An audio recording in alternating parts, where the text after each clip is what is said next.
it will probably be Tommy Fuller on the side for Wolf, and then Mike Wagner on the side for Cook. On the defense, they will be bringing back their leading Sam Groff, who has 50 tackles on.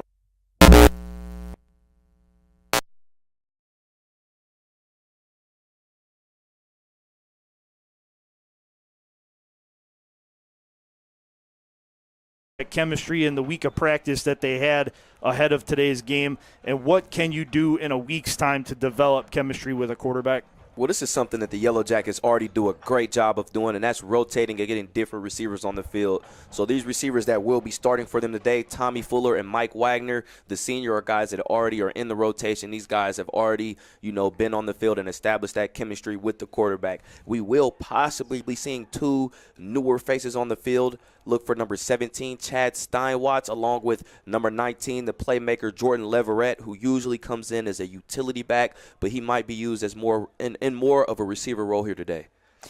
When you have a talent like Leverett, you have to make sure that you get him on the field in a capacity where he can make plays, and that has definitely been a strong suit for this Yellow Jacket squad this year so far. Oh, yeah. Every time Leverett steps on the field, you see him in jet motion. He might catch a pitch or put him in that slot position and let him run a bubble. Just get him in the open field and let him make plays with the ability he has with his feet. Want to remind everybody that 2 milestones could be passed here today for the Yellow Jackets. First of all, senior quarterback Tyler Megan is nearing the 3,000 career passing yard mark. He is only 6 yards away from that mark. In 27 games as a Yellow Jacket, he has completed 249 of 408 passes for 2,994 yards with 23 touchdowns and 8 interceptions. He's also rushed for over 1,100 yards and 18 touchdowns in his illustrious BW career. Thus far, he has totaled 4,333 yards of total offense and 42 touchdowns. This is a guy that has a nose for the end zone. Oh, yeah, and it's through the air and with his feet. Tyler Meglin is the leader, senior captain for this Yellow Jacket offense, and he's just explosive. He drops back to pass. He looks deep, always looking down the middle for his checks downs, and when nothing's there, he makes a play with his feet. And as you mentioned, he's looking to pass milestones here today. In addition to Megan's opportunity at history, running back Isaac Reed III is nearing 2,000 career rushing yards. In all 37 games of his career, he has carried the ball 351 times for 1,973 yards and 14 touchdowns, an average of 5.6 yards per carry. He's also adept at catching the ball out of the backfield, as he has turned 22 career receptions into 141 yards and a touchdown. He also has averaged 24.4 yards over 10 career kickoff returns. He is 27 rushing yards away from 2,000. Definitely could be a banner day for this Yellow Jacket offense going up against a Capital defense that struggled to stop the Blue Streaks last week and have given up more than 100 yards per game more than they have gained as a total offense. Yeah, not good for Capital. Also giving up just under 44 points per game. I'm looking for a rush-heavy game here today. Isaac Reed coming off one of his better games of the year, a 3-touchdown game, as you mentioned, creeping up on that 2,000-yard mark that I do believe he will get today.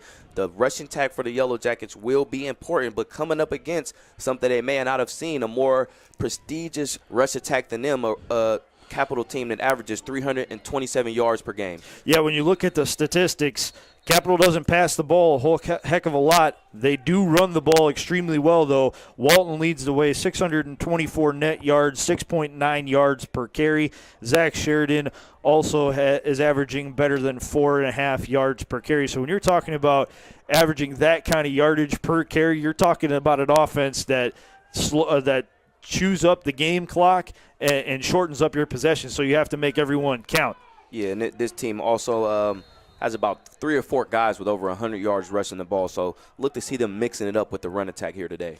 The Yellow Jackets will take the opening kickoff. They've dropped back Adam Blake and Austin Smith to return the opening kickoff. They're going to be going into the wind in the first quarter, and this one is going to be taken by – well, Austin Smith dropped back to take it, and then he realized that it was going into the end zone, so he elected to take the touchback, and that will move the Yellow Jackets out to the 20-yard line to start their first possession of the game. Interesting to see how the Yellow Jackets will come out and start this attack, a team that we've seen all year mix it up. Last week saw them trying to stick with the run. The week before that, we saw them kind of make it happen through the air. So interesting to see how they'll start this game off today.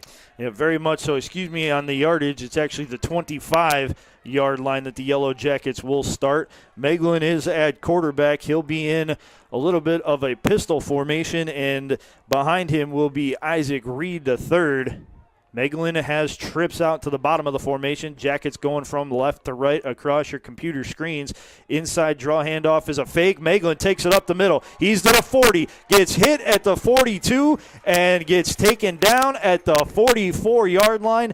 Excellent start for the Yellow Jackets. Positive yardage gain of nearly 20 yards on the carry. Yeah, Meglin does such a great job of showing that run and carrying out that run fake, draws those backers all to the near side of the field and is able to pick up the first down.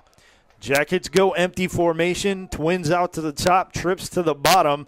Meglin signals the play and calls for the shotgun snap. He's looking to fire it out to his right. He does, and it is a completion to the tight end. That is Dylan Minnick with the reception. Able to get his hands out there and snare that one. Difficult pass for the big man to catch, but he made it look good. Yeah, former linebacker Dylan Minnick, former defensive lineman, coming over to this tight end position, helping this offense, putting some bulk in that skill position set at the tight end. And that's just, as you mentioned, a great job of getting his hands on that ball. Meglin signals to Reed to scoot up in the formation. Now he'll throw it out to the left. It goes to Trevor George. George gets the first down in the Capital territory, and that puts Meglin over the 3,000-yard mark for his career. Passing for the Yellow Jackets, a nice feat for the young man on Professor Appreciation Day. Yeah, Trevor George, kind of one of his check down receivers out on the field that he can always go to. He goes to the bubble pattern sometimes on the run plays, and you saw him there picking up the first down with the yards after the catch. It's a nice option to have, that underneath route from Trevor George as a safety valve, but a guy who not only just catches the ball but moves it up the field as well. Meglin again in that shotgun formation. Reed out to his right. Fake the inside draw. It goes back to George on the right side. He's got a block on the outside. Gets away from one tackler and gets run out of bounds at the Capital 41-yard line. So Yellow Jackets, positive yardage on every play. This is a good drive for them after knowing what they're going to face on defense with a Capital offense that likes to chew up the clock. They are doing a little bit of that themselves. And here you see number 19, Jordan Leverett, with the pink gloves and the black sleeve on the right arm coming in. This is the playmaker that we spoke of before the game. Watch for him to make a play here on second down. Second down and 7 for the Yellow Jackets. 12:51 to go here in the first quarter of play. Ball is on the Capital 41-yard line. Ball goes ball goes to the motion man on the pitch, and it is, like you said, right to the Yellow Jacket playmaker, and he gets BW down to just outside the Capital 10-yard line. A little bit of a pitch sweep, if you will. I believe that's going to go down as a pass for the quarterback, Meglin, and it is a Yellow Jacket first down. Yeah, that will go down as a pass, and that's definitely how Leverett has made his living receiving the ball. He's got 101 yards receiving on the year, and that's his bread and butter right there, that jet motion sweep, and he's driving that Yellow Jackets offense down into the red zone. First and 10 for the Jackets, ball on the Capital 11, so they don't have to get in the end zone here. They could get a first down. They send a man in motion. Now the handoff goes. Fake handoff to Reed. It's Meglin up the middle, and he's going to find the end zone for a Yellow Jacket touchdown. Less than 3 minutes into the ball game, and the Yellow Jackets have a 6-0 lead over the Capital Crusaders. Yeah, Meglin right there rushing into the end zone for his 10th rushing touchdown on the year. He leads this Yellow Jacket team, and just a great job of the quarterback seeing the end zone and knowing what he wants. Had a lot of real estate to work with there on that play. Yes, he did. The left side of the offensive line did a great job to open up a hole. It was the parting of the Red Sea, and he went right up the middle. Simonis on to attempt the extra point, and he splits the uprights with the kick into the wind. 7-0 Yellow Jackets in front of the Crusaders with 12:05 to play in the first quarter. Want to remind everybody that today's Yellow Jacket football game is being brought to you by Dan Andrews and Olympic Forest Products, a global recycling company, as well as Domino's Pizza. Call us in Berea at 440-891-0030 or go online at domino's.com. The Oriole Cafe, a great place for sports, located at 294 North Rocky River Drive in less than 2 minutes from Baldwin Wallace's campus. So the Yellow Jackets go 75 yards on their first drive of the game, and they punctuate it with a touchdown. Now it's time to see what this defense can do against Capital's rushing attack. Yeah, we'll definitely see what this defense is made of. As we mentioned, Capital, 327 rushing yards per game, 24 rushing touchdowns on the year. We'll see how this BW defense fares against this rushing attack.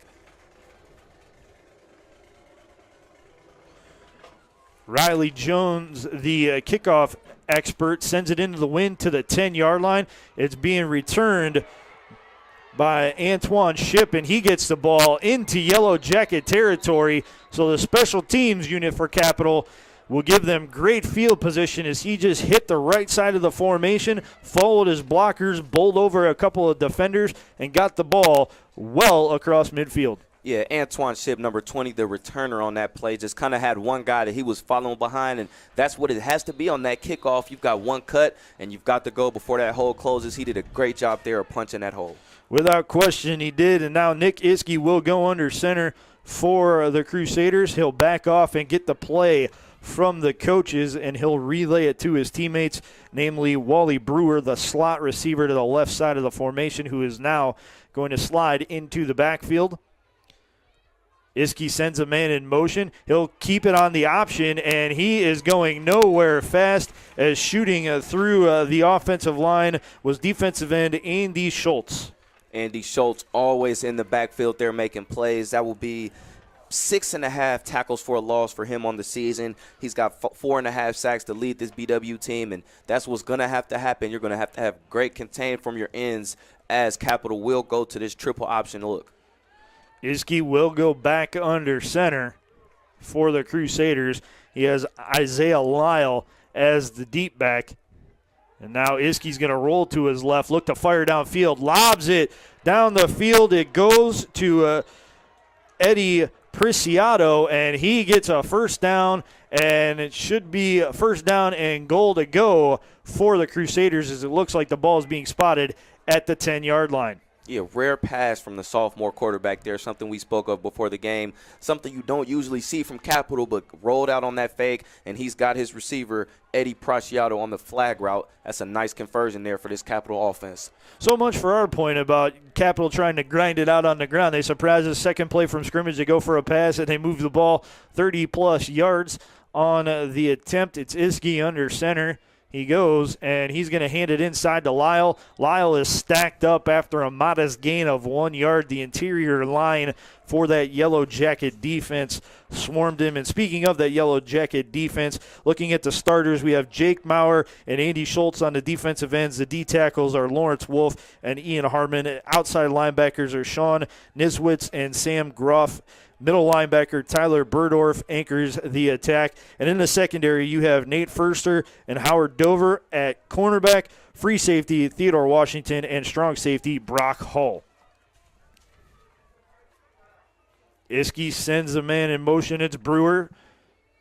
Looked for the pitch. It wasn't there, so he's going to take it up the middle himself and get down to the 4-yard line before he is stopped on the play. Making the initial tackle was Sam Gruff, the outside linebacker, continuing to add to his team-leading tackle total. Yeah, I don't know if that was a busted play there or just maybe some type of a fake, but definitely didn't end up well for the Capital Crusaders. As you mentioned, Sam Groff, the leading tackler on this defense, right there to meet him. Good job by Iskey to at least get something, though, on the play. Positive yardage after what you said looked like a busted play.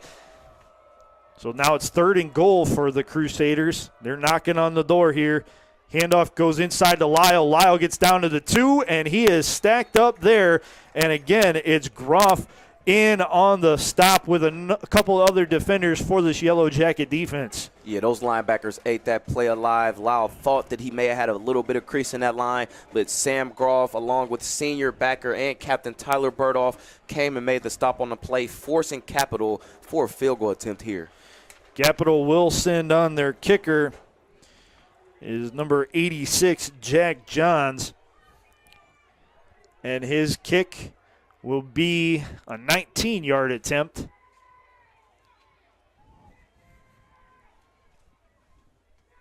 The snap is back, the ball is down, the kick is up, and the kick is good. So Capital takes a little bit of an advantage off of a great kickoff return as they get 3 points and cut the deficit to 4. 7-3, BW leads Capital with 8:42 left to go in the first quarter.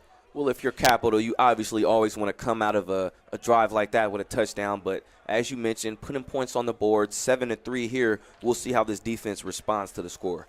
Want to remind you that today's Yellow Jacket football game is being brought to you by the Hoffman Group for all your insurance and risk management needs, as well as the Ohio Education Credit Union. Gain the advantage. The Ohio Education Credit Union offers convenience, trust, and value. Build your future today.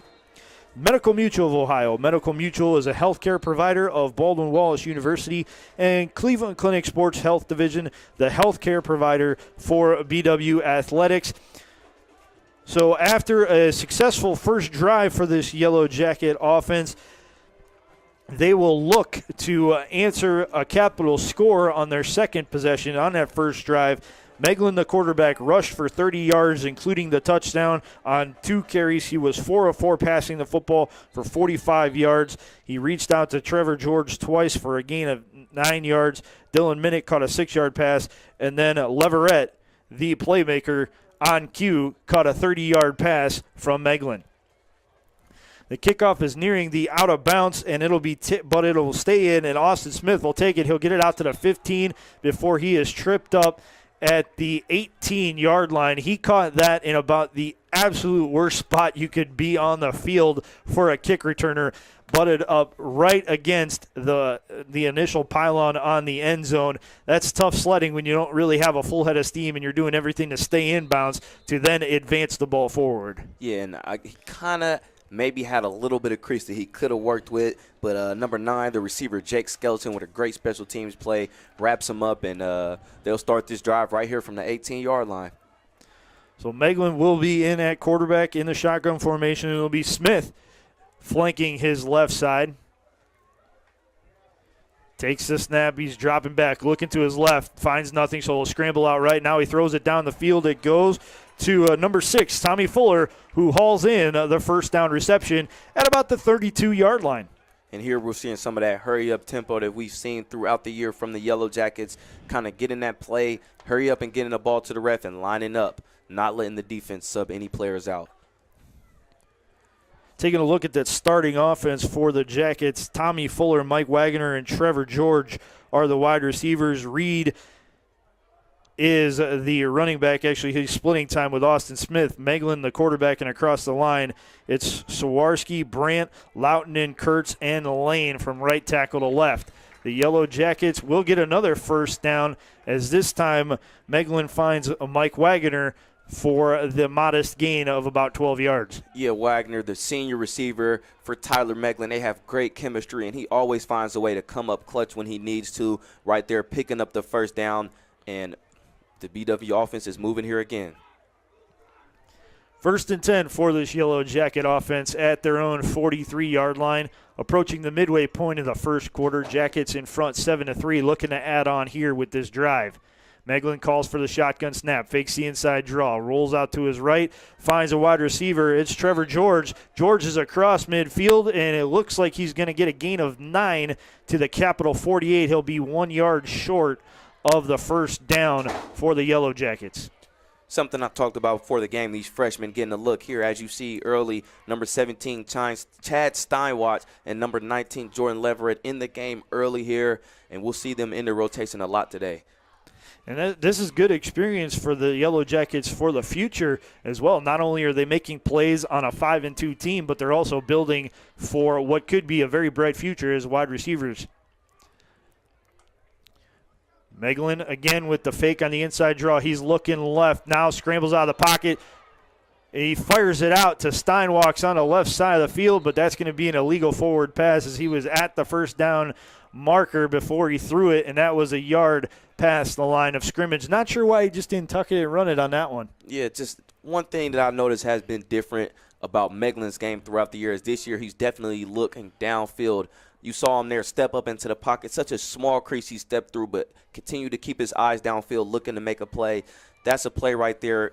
When you're kind of, playing around with that line of scrimmage, you just got to tuck that ball and go. He has some space to work with. He tapped himself on the chest, signifying to his offense, my bad. That's my fault on that one. We'll pick this up here on 3rd and long. Yep, they lose. Not only do they lose yardage, but they will lose a down as well. It was a 5-yard penalty, I believe. At least it's getting marked off as such. So the BW offense is back on their side of the 50-yard line. And now we have a timeout on the field. I'm not sure if Capital's bench was questioning the spot of that penalty or what, but somebody came over from the Capital sideline and addressed the official, and then he signaled timeout on the play. Now we're having a conference at the 46-yard line, and the ball will get moved up to the 47, so it will be a 5-yard penalty. It looked like they had marched off 6 yards. Yeah, just an extra 1 or 2 yards on the play. Makes it 3rd and 6 for the Yellow Jackets offense. So still manageable for this Yellow Jacket team. They are backed up a little bit with the 3rd and 6. 7:06 showing on the first quarter clock. BW in front of Capital, 7-3. Meglin claps his hands twice and gets the snap. He's looking right over the middle. It goes to Wagner. Wagner on the slant route. That's first down yardage and more. Back across midfield down to Capital's 39-yard line for another Yellow Jacket first down. But there is some laundry on the field, and it looks to be in the area of a hold. Yeah, anytime you see a flag back there in the backfield, never a good sign. And I believe we have a personal foul on the play. That was what was initially signaled, and then it looked like it was an encroachment penalty, which wouldn't be a personal foul. So we'll have to wait for further clarification on what the actual call on the field is. If it is a personal foul, the Yellow Jackets are going to be facing a very long 3rd down, and they are marching backwards. So it'll be around a 3rd and 21, if my math is correct. So you go from 3rd and manageable to 3rd, and I don't know if there's a play in the playbook.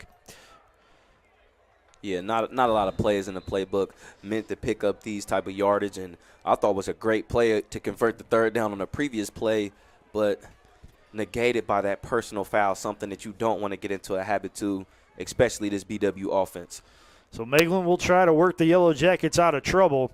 He's rolling out to his right, looking downfield, finds nothing, cuts back to the middle of the field, gets to the 35 and gets wrapped up by the shoelaces at the 38-yard line. So he gains a little bit of about 6 yards on the gain, gets the punter a little bit of room. But, man, when you're across the 40-yard line down to Capital's 39, and then you're not even able to make it back to your own 39 because of a penalty, those kind of drives sting.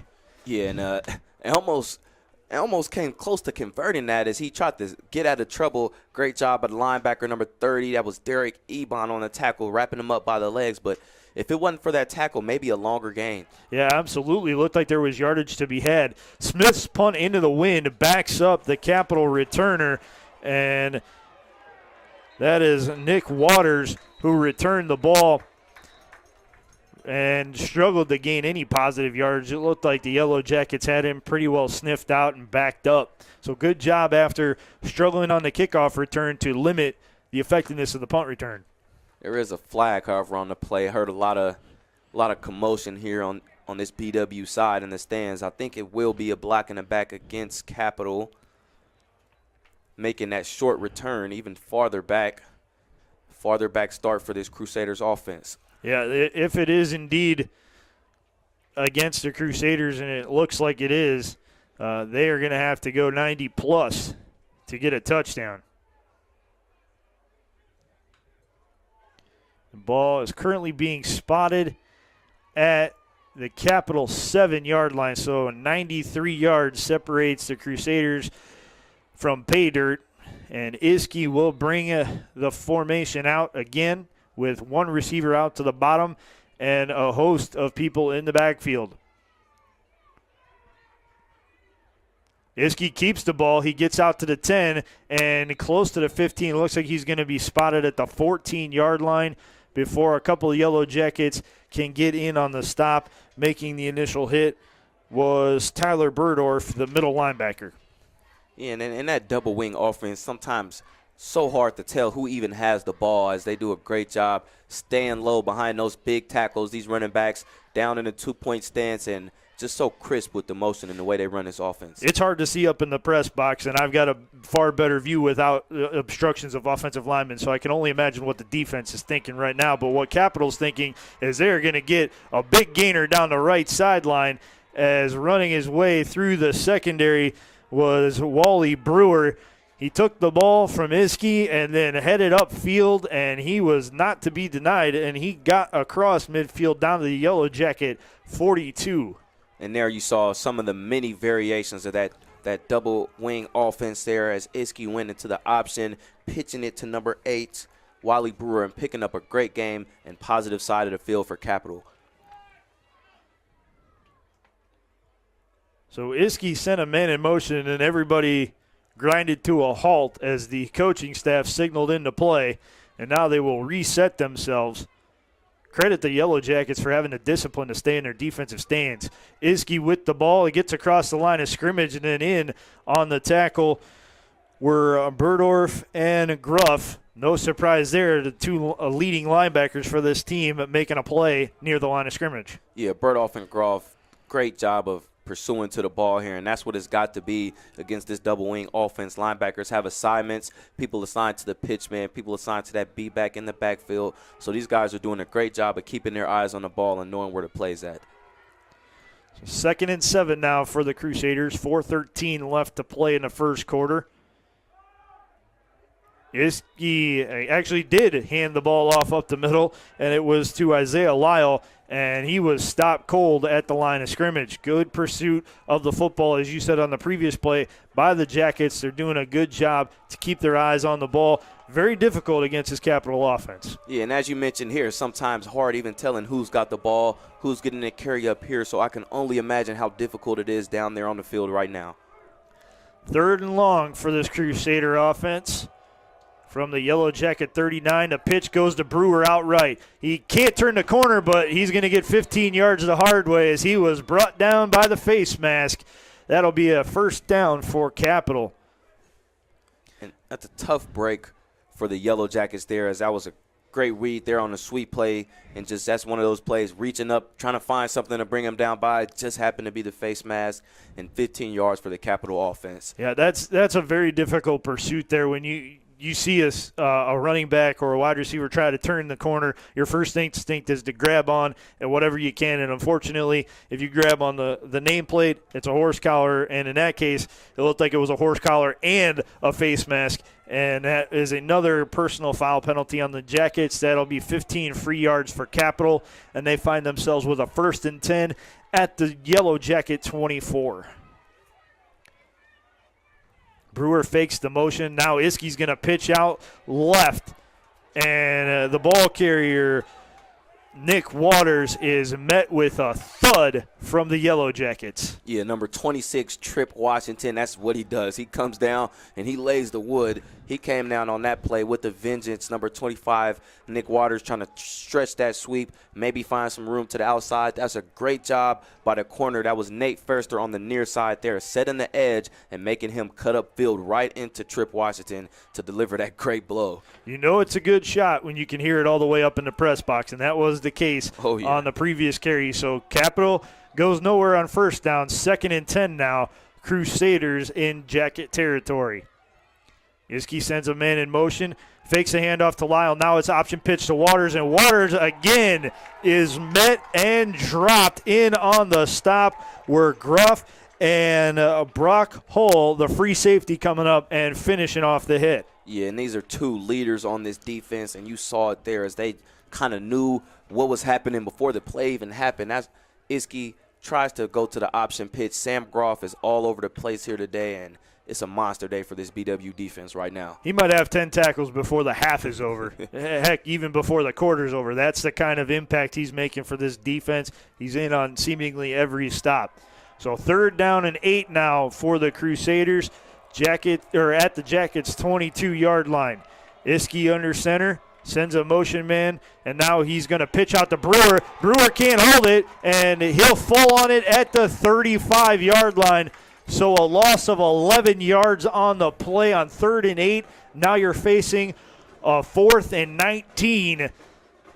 Not good situation there for Capital. It looked like from the start of that play everything was going to go wrong. The Jackets got good penetration. They forced an early pitch. Brewer was out of position and then had to scramble back to get the ball. Yeah, Andy Schultz, first one through that offensive line with the penetration there. And as you mentioned, you see the penetration there, and Iskey kind of panics. He doesn't know if he wants to keep it or pitch it. Makes a last-second pitch and a bad decision as they're back deep for this 4th and 21. But the Capital Crusaders are going to go for it. Iskey takes a snap, rolls out to his left, fires it down the field, and it's incomplete. It bounced at the shoes of Jake Skelton. Skelton had the space to make the play. The ball was just a few yards behind him. Yeah, and kind of a weird throwing motion for Iskey as he kind of keeps the ball tight into his body and chucks it out. He did have a receiver that was open. Number 29, Jake Carner, and number 26, Trip Washington were on the coverage on the play. It seems almost like a shot put motion because he's trying to protect the ball. But, again, he got it to his spot. Just the communication was a little bit off, and that is a turnover on downs. The Yellow Jackets will get good field position out of this as they take over at the 35-yard line.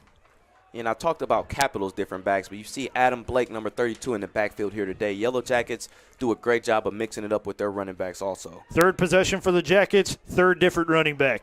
And speaking of that running back, Blake takes the catch from Meglin, and he scoots out to just shy of the 40-yard line, so a gain of about 5 on 1st down. And we have a Crusader that is slow to get up, and the officials will take a timeout on the field.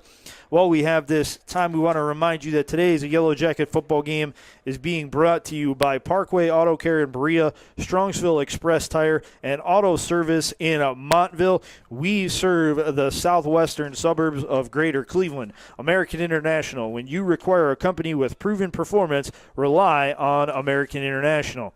The Comfort Inn in Middleburg Heights, where your comfort is just part of the service we provide our guests, and the Courtyard by Marriott and Town Place Suites in Middleburg Heights. Have you stayed at a Marriott today?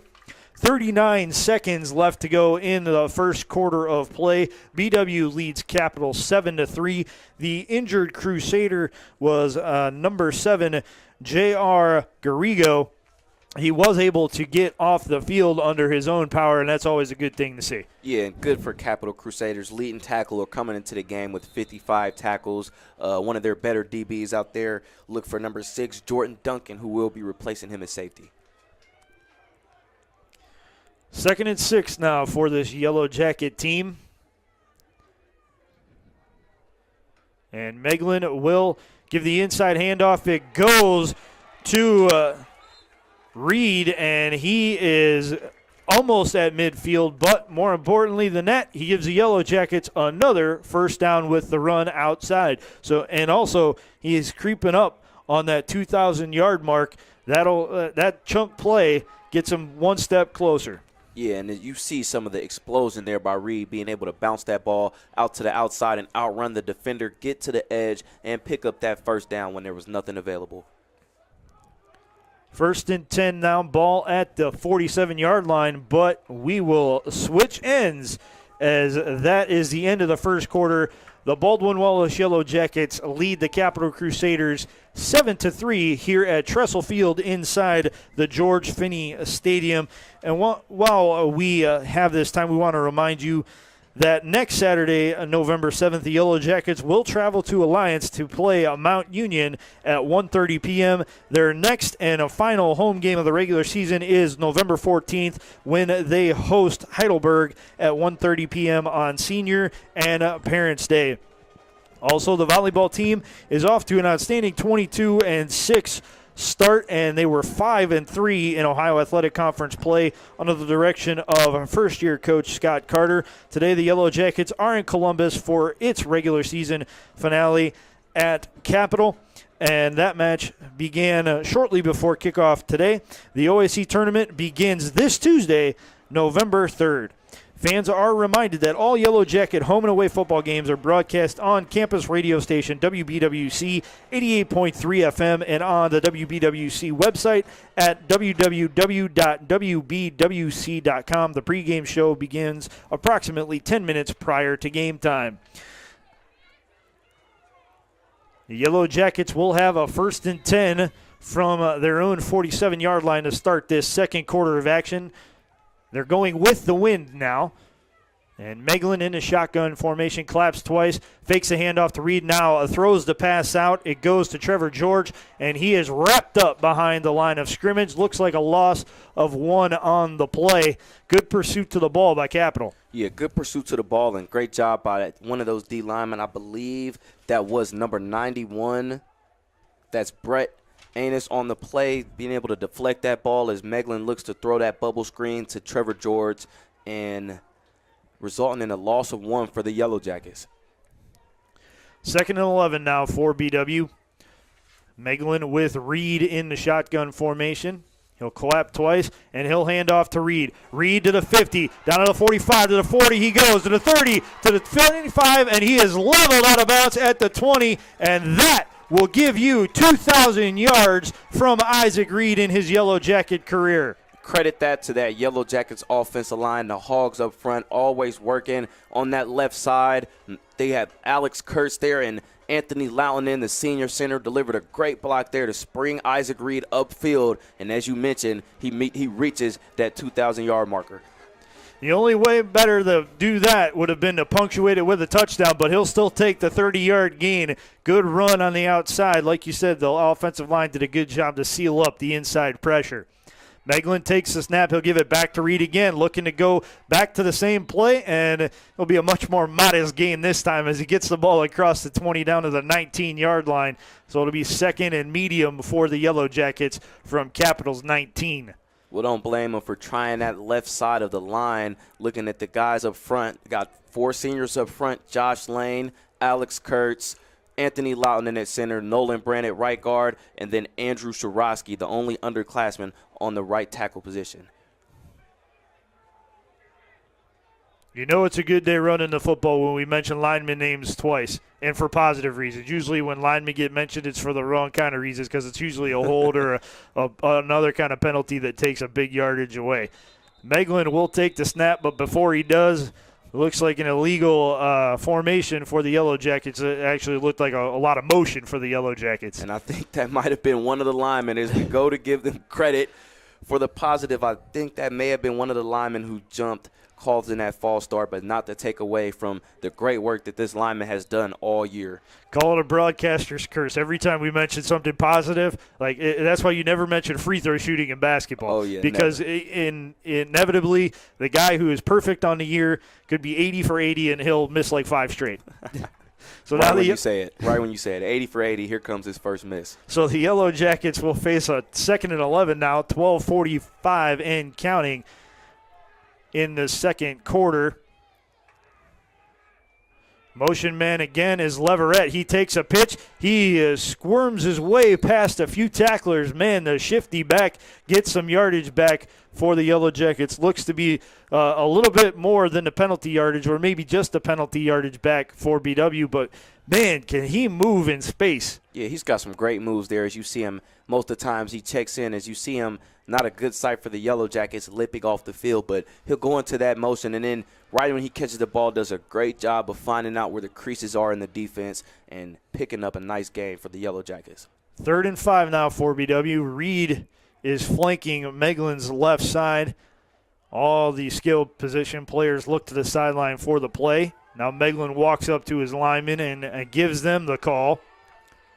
He'll get the snap, roll out to his left. He's looking down the field. He finds an open receiver. That's Steinwalks, and Steinwalks has first down yardage. Yellow Jackets in a goal-to-go situation. Yeah, nice draw up there on the waggle play as we see this Yellow Jackets offense rush to the line, and now they've got first and goal.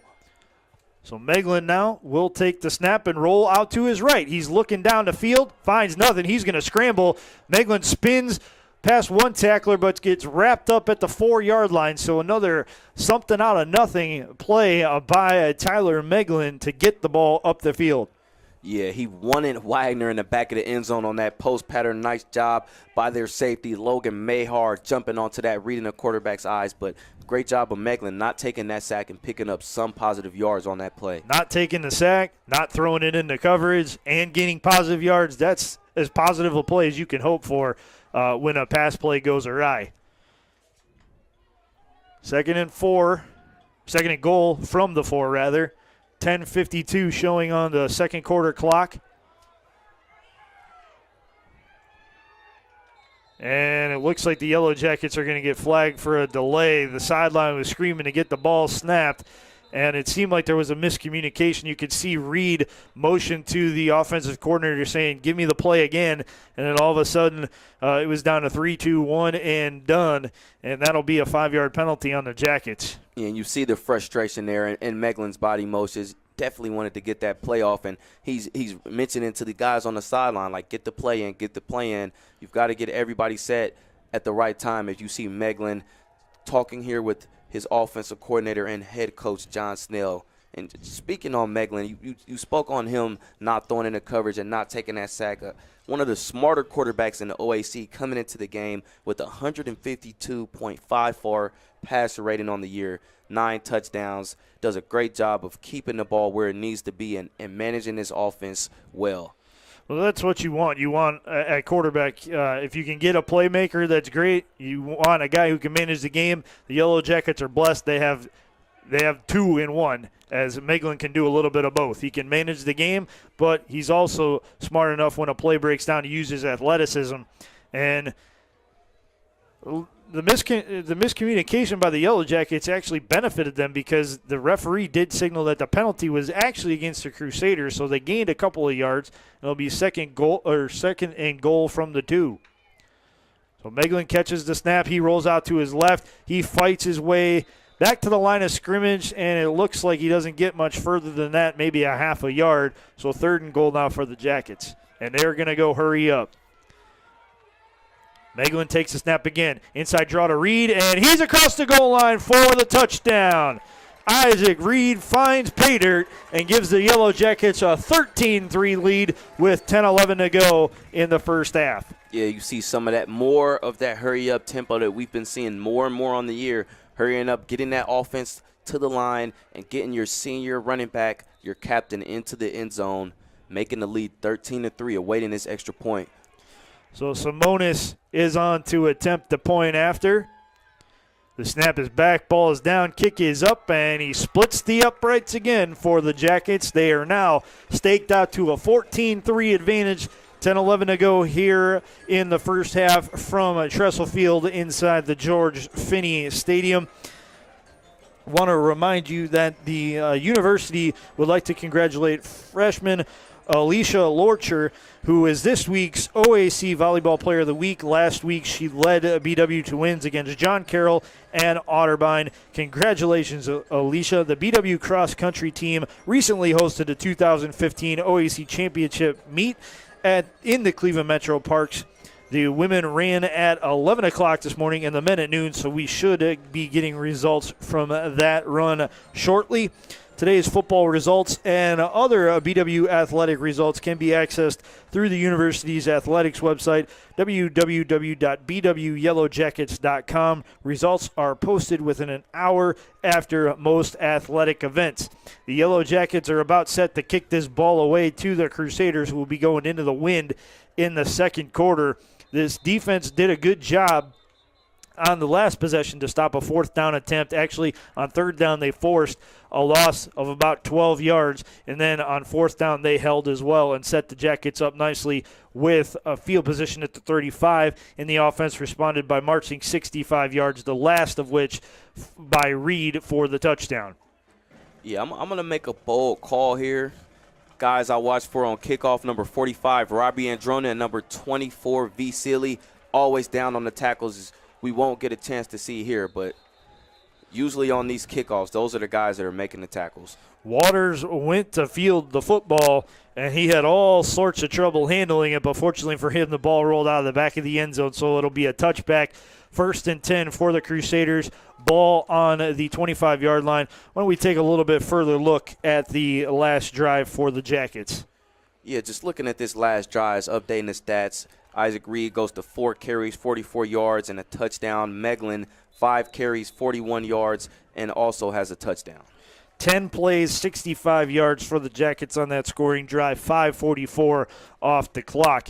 Iskey under center, sends Waters in a fake motion. Now Iskey will pitch it out to the right side of the formation. It goes to Wally Brewer, and he is going nowhere quick. And actually, as Zach Sheridan is now in at quarterback for the Crusaders. So Iskey is out currently, and Sheridan is in the ball game. And not anything unusual for Capital switching quarterbacks up. Sheridan, 374 rushing yards on the year, 4.4 yards per carry, 2 touchdowns. So they usually switch quarterbacks in, maybe one for rushing, one for passing, and getting the other quarterback a blow here right now. Sheridan under center with the double wing formation. Waters in motion briefly, and now it goes to Lyle on the inside draw handoff, and he goes nowhere quick. Fortunate to get back to the line of scrimmage. Yeah, Anton Richardson with the pressure there on that play. One of the members of the second wave of this D-line that you'll see come in. Number 90, Antoine Richardson, and number 42, Sharkeem Bonaparte come in. It's kind of a second wind on that D-line, keeping everybody rotated with Wolf and Harmon on the sideline right now. Depth is critical when you play in the OAC. You have to have first and second units, and the Jackets are fortunate that they have just as much confidence in that second group as they do the first. So Sheridan faces a 3rd and 9 from his own 26, fakes the pitch out right, rolls left, steps up, delivers the ball to one of his receivers. It looks like Perciato on the catch, but he goes for a gain of about 3 yards, and it'll be 4th and long, and the Capital Crusaders will punt it away to the Jackets. Yeah, a lot of swarm here and a lot of pursuit from this Yellow Jackets defense as Sean Nishwitz comes up and makes 2 big plays on that drive, one on that first sweep and then a second one there on that pass play, bringing up this 4th and 6 punt from the 29-yard line for Capital. Keegan Irwin stands back, catches the long snap, and gets his left foot into it. It's a wobbler, but it takes a Capital roll as it hits at the 42 before it rolls out at the 32. So an extra 10 yards on that punt, and with exactly 8 minutes to go in the second quarter, the Jackets will take over 68 yards from the end zone. Just a couple updates here. Adam Blake, number 32 for the Yellow Jackets, maybe not a great sight, sitting on that training table on the sideline, look like he's getting evaluated. Also, number 19, Jordan Leverett, who we saw come up wobbling on that last drive, looks like he's just getting that ankle taped up, and he might be ready to get back out there in action. Yeah, we will see what the updates are for those 2 young men if they're able to get back into the ball game. Fortunately for the Jackets, depth is not a problem as they send trips formation to the bottom side of the line of scrimmage. But the handoff goes inside to number 31, Austin Smith. He's across midfield and down to Capital's 45-yard line for another Yellow Jacket first down. Big gainer right there of about 23 yards. Another one of these backs that you will see for the Yellow Jackets as Adam Blake does strap his helmet back on and go back up to the coaches, maybe signifying that he could get back in the game. But this rushing attack for BW definitely looking nice today. Yeah, without question, the Jackets are getting it done on the ground. 1st and 10 now from the Capital 45-yard line. Meglin sends a man in motion and takes the snap. Hands off inside, it goes again to Smith, and he bowls ahead for a gain of 4 down to the 41-yard line before he is swarmed by the interior of the Capital defense. Quick sub in here. See the big fella, Dylan Minnick, coming in. The young guy, Chad Steinwatch, checking out of the game right now.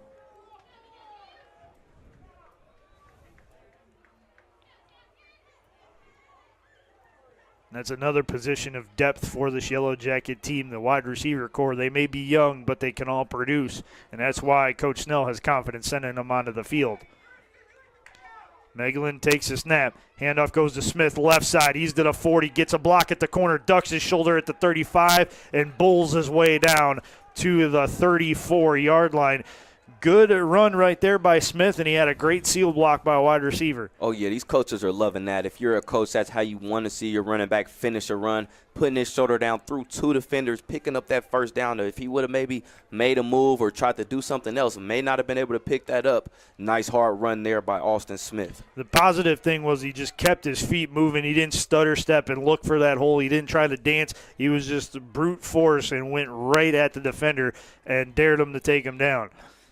Megalin takes the snap. He's looking to the left side of the formation. He lofts it down the field. It goes to Fuller. Fuller hauls it in for the Yellow Jacket touchdown, and they now lead Capital 20-3 with 6:10 to go here in the second quarter. Excellent play. Fuller got a great release at the line of scrimmage. Megalin saw it and found him in open space for the touchdown. Yeah, in due time. First touchdown on the year for Tommy Fuller, and he can credit that to his quarterback, Tyler Megalin, who just dropped a beautiful ball right in the breadbasket. You can't ask for any better ball than that, and the coaches are going to give Ty the headset and let him talk up here as the extra point from Simonis is up and good, and they're praising this offense here, and they're up and working here 21-3.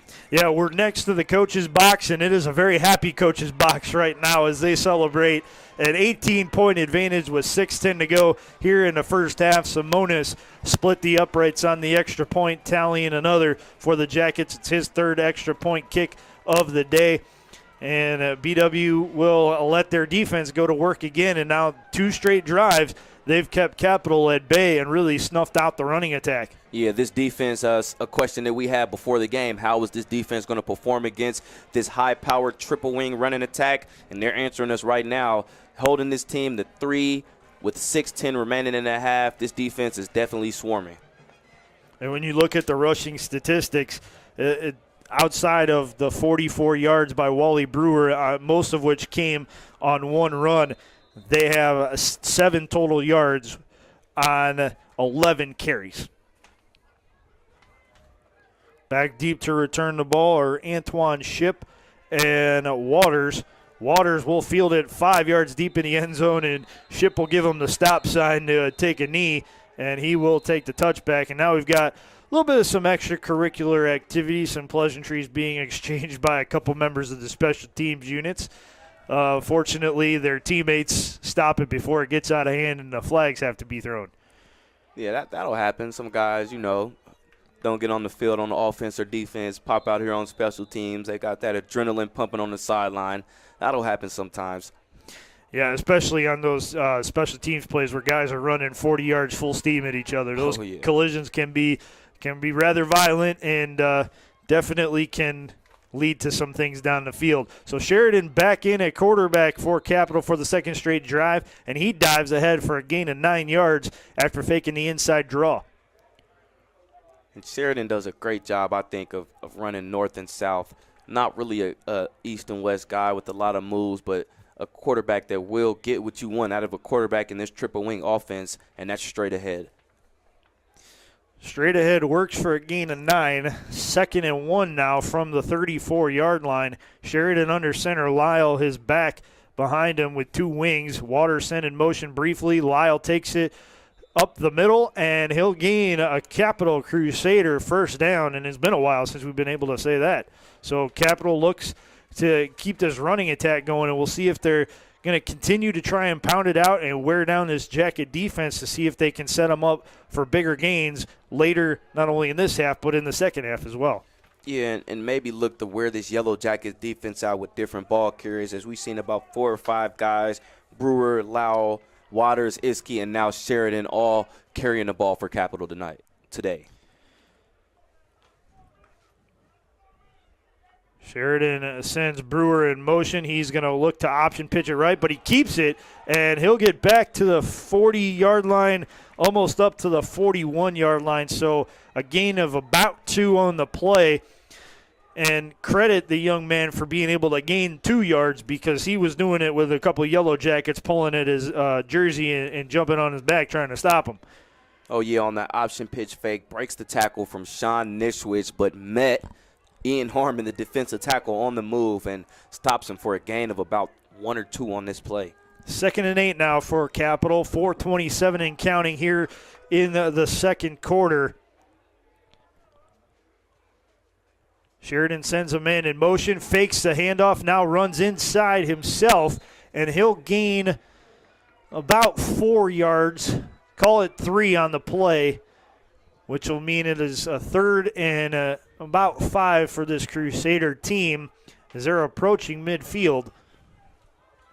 Great job there. I feel like a reoccurring theme, Nishwich and Groff on the tackle again. This linebacking core doing a great job of keeping these running backs in the first level of this defense. Without question, the key is playing at the line of scrimmage and controlling it when you're going up against a run-happy team, and that's what the Yellow Jackets are facing here today. Inside handoff goes to Lyle. He'll scoot his way to the 50, and I think the referees may have been a little generous because it looked like his knee might have been down at about the 48.5, but they'll spot him the extra 1.5 yards, and it'll be a first down for the Crusaders. And now we're starting to see that running attack start to get its wind back underneath them and start to churn out those yardage.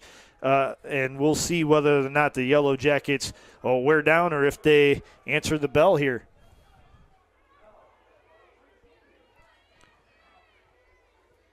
Sheridan sends a man in motion, fakes the pitch. He's rolling out to his left. He's going to keep it, looking to stretch it out, but the Yellow Jackets stretch him out, and it'll be a loss of 1 on the play.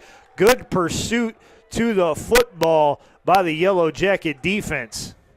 Yeah, and that's number 26, Trip Washington, again, as I mentioned, coming down on that run, and as you mentioned, stretching him out. He tried to stretch that out. Trip Washington presses that down and forces him actually out of bounds, and a loss of yards on the play. That's a great play by a free safety to read run the whole way, knowing the fact that he doesn't have the opportunity, the quarterback doesn't have the opportunity to square his shoulders and loft it downfield, and now Washington comes up and shoots the gap and makes a great play. 2nd and 11 now, and it's Sheridan getting across midfield again, juking a defender at the 38-yard line, gets down to the 30, and there's some laundry on the field toward the end of that play, so we will see what the flag is. If it stands, it's a 21-yard gain for the Crusaders. We'll see whether or not it will.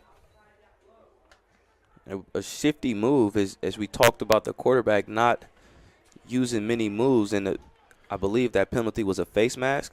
I saw a holding penalty on the Yellow Jackets. We'll see how many yards get marked off here. Oh, well, go hold it against Capital. They switched it up now. It's a hold against Capital, so it's a 10-yard foul from the spot. And that's still a nice gain for Capital.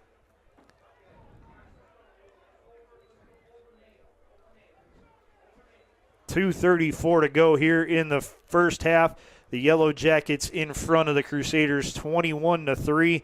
2nd and 2 now after the penalty yardage was marked off. And this clock is ticking, as you mentioned, this running attack in full effect here with 2:19 and counting. This Capital offense is holding on to the ball.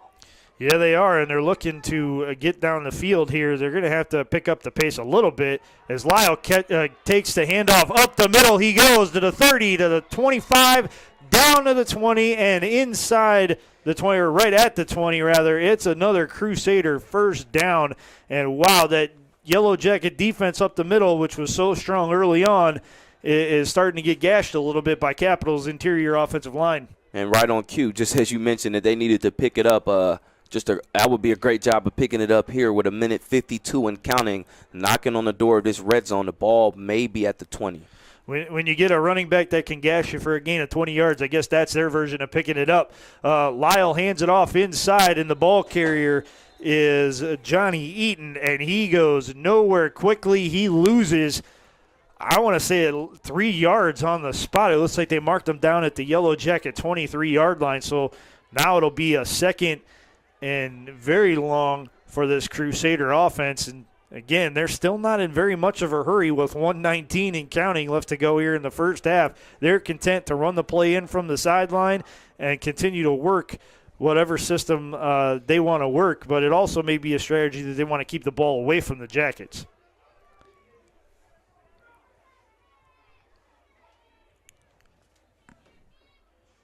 Sheridan fakes the pitch out right. He rolls to his left. He's looking to loft it downfield. He does. It's a completion, and it goes to Jackson Marset, the wide receiver. He gets the ball to the 15-yard line before he is knocked down. And now that'll be a 3rd and 5 for the Crusaders. So a gain of about 9 on the pass play. And as you mentioned, they still are continuing. He did get out of bounds on that play, so the clock is stopped. But they are continuing to run this play in and stick with this huddle offense. I guess when you've worked with it for 7 weeks, there's no sense in changing it now.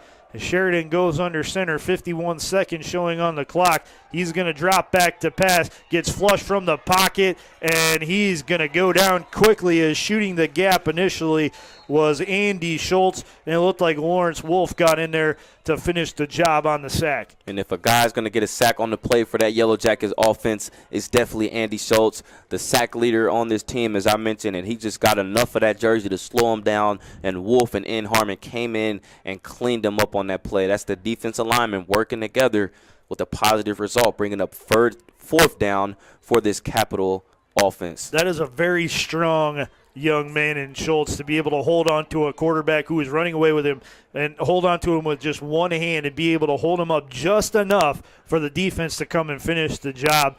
Good job of pursuit of the passer by that swarm defense. And now Capital will be on to attempt a 32-yard field goal.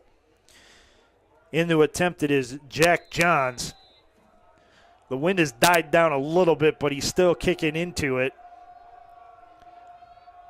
The snap is back. The ball is down. The kick is up. And that kick is good with plenty of distance behind it as the Crusaders tack on another field goal, and they chip away at the deficit. It's now Baldwin Wallace 21, Capital 6 with 39 seconds to play here in the first half. Looking down on this sideline and looking at the body motion from Jordan Leverett, trying to jog here in the grass on the sideline. You see him dropping his head, shaking his head. Looks like he's kind of still limping here. Trainers working, look like to get some tape going. You see his family members gathered around looking on for the young fella. Definitely would be a tragic loss today if he wasn't able to come back. He's such a great playmaker.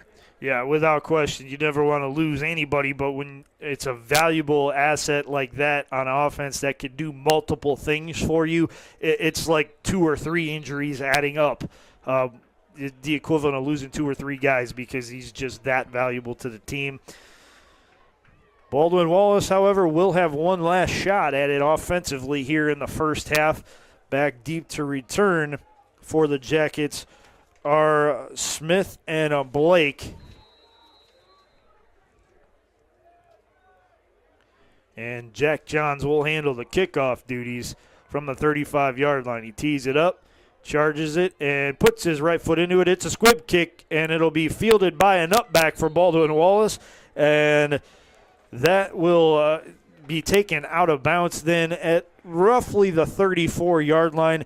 Androina, the middle linebacker, was the one who fielded the ball, and I think the coaching staff will be more than happy that the middle linebacker ducked out of bounds rather than trying to return the ball. Oh, yeah, smart play by Robbie there. As you see most bigger guys touch the ball and looking to make a play, is probably he will not touch the ball for the rest of the year, especially on the special team, but smart job there receiving that kick and just running out of bounds.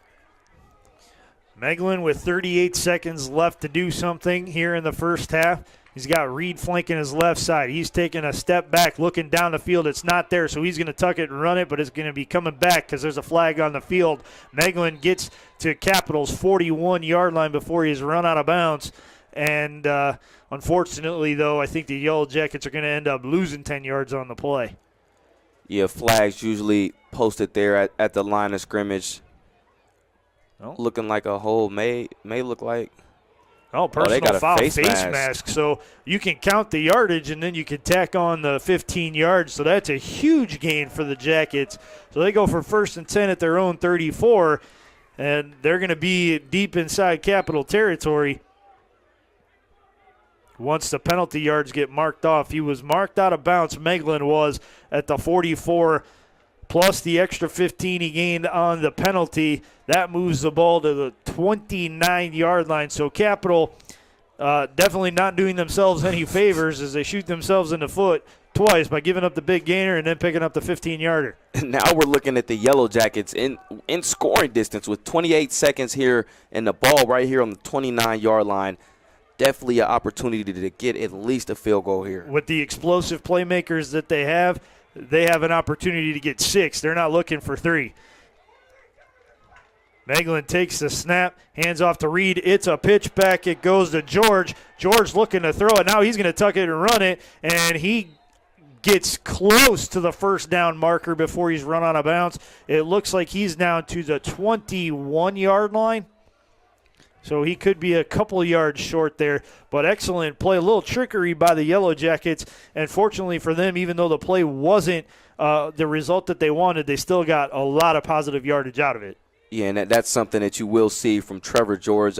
Came in here to Baldwin Wallace as a quarterback, so a lot of trick plays you see for him to be able to catch that ball, and looking for Tyler Meglin, who came in as a wideout. So a little change in roles there as Tyler Meglin takes this snap. Meglin looks to his left, pump fakes twice. He lofts it down the field. It goes, and it is hauled in by Wagner for the Yellow Jacket touchdown. In a crowd of Crusaders, Wagner positions his body, goes up for the ball, and 2 hands the catch for another touchdown. And he will run to the 15, where he will exchange a celebration with his quarterback, who again finds a way to lead the Yellow Jackets to pay dirt. And that's what Wagner will do, one of the great possession receivers, senior leader on this team. And Tyler Meglin does a great job of just floating that ball. The touch on that pass, as we saw, as here's the extra point from Joe Simonis, is up and good.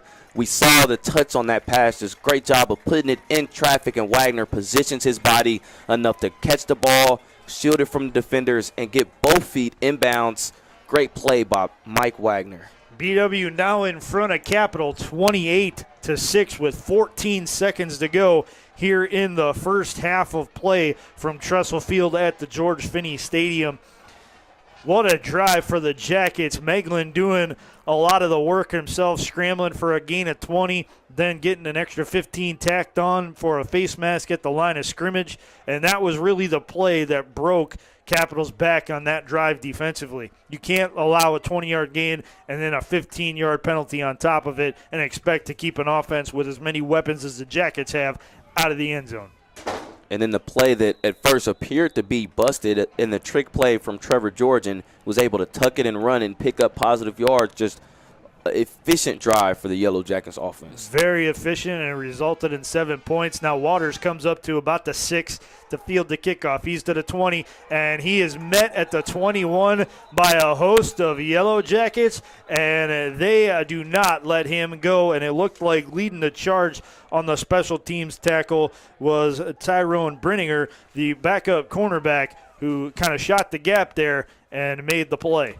Yeah, great job there of being the first to contact, and that's what's important about that kickoff team. You're not going to be the only person there getting that tackle. You get a hand on that guy. Here come your teammates, as you saw number 24, V. Seeley, come around, number 39, Brian Stepp, come around. So great job there of leading that charge and putting this Capital offense in Neverland here with 7 seconds remaining. Sheridan under center. He sends a man in motion. He hands off up the middle. It goes to Lyle. Lyle gets to the 29-yard line, and that'll do it for the first half of play. Baldwin Wallace offense comes to play today, and they jump out to a 28-6 advantage over these Capital Crusaders here at Tressel Field. And I've got to think Coach Snell and his staff are heading into the locker room very happy with the production of this offense in the first half, and as well as the defense doing their job against Capital, holding their offense to just 2 field goals, and really, for the most part, for the better part of that half, stymieing the run. Yeah, and just a great job of stopping the expected. It's not like Capital was expected to throw the ball and they're running. Everybody knows that they're running. They've got the wing T offense, and doing a great job of just stopping what they knew was coming and operating well with that triple option is something that you need to pay attention to your assignments if you're a defense. So very organized and great play in the first half for the Yellow Jackets defense. Craig Candetto is Capital's coach, and he's a Naval Academy graduate, and I think that's where Capital's offense was derived from. And they're very successful at it, but the Yellow Jackets found a way defensively to answer the bell for the better part of that first half and keep a very potent rushing attack at bay. It was only that last drive that Capital got a field goal on where they really struggled against the run, but that was not the case for the better part of that half. We're going to step aside for a few minutes, and when we come back, we'll have the halftime show here at bwyellowjackets.com.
Hello, everyone, and welcome back to Tressel Field at the George Finnie Stadium on the campus of Baldwin Wallace University. We're at halftime of today's game between Baldwin Wallace and Capital, and the Yellow Jackets are enjoying a 28-6 lead as the sounds of the BW Marching Band bring you back to Berea. It was a good first half for the Yellow Jackets.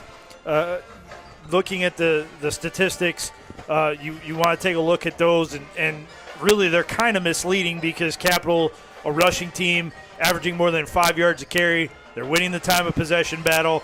They've done a lot of good things on offense, but the Yellow Jackets have made plays when they've been given an opportunity, hence the reason why they are winning this football game. Well, I would say the Yellow Jackets had more of a timely offense, plays when it really mattered. If you look, as you mentioned, Capital 16 minutes and 11 seconds time with the ball. BW only 13 minutes and 49 seconds with the ball. But if you look at the breakdown of the rushing, Meglin 6 carries, 63 yards. Reed 4 carries, 44 yards. Austin Smith 3 carries, 34 yards. Looks comparable to Capital with Wiley Brewer 3 carries, 44 yards. Isaiah Lyle 8 carries, 43 yards. And Zach Sheridan with 6 carries for 35 yards. I would say the difference is in the passing game. It is, and you look at two of Meglin's longest passes of the day. They were a 34-yard touchdown to Tommy Fuller and a 21-yard touchdown to Mike Wagner shortly before the halftime. And then his other pass, a 30-yard to Leverett, was really a 2-yard forward pitch and a 28-yard run for Leverett, who unfortunately for the Yellow Jackets had a little bit of a leg issue in that first half and is yet to return to the game.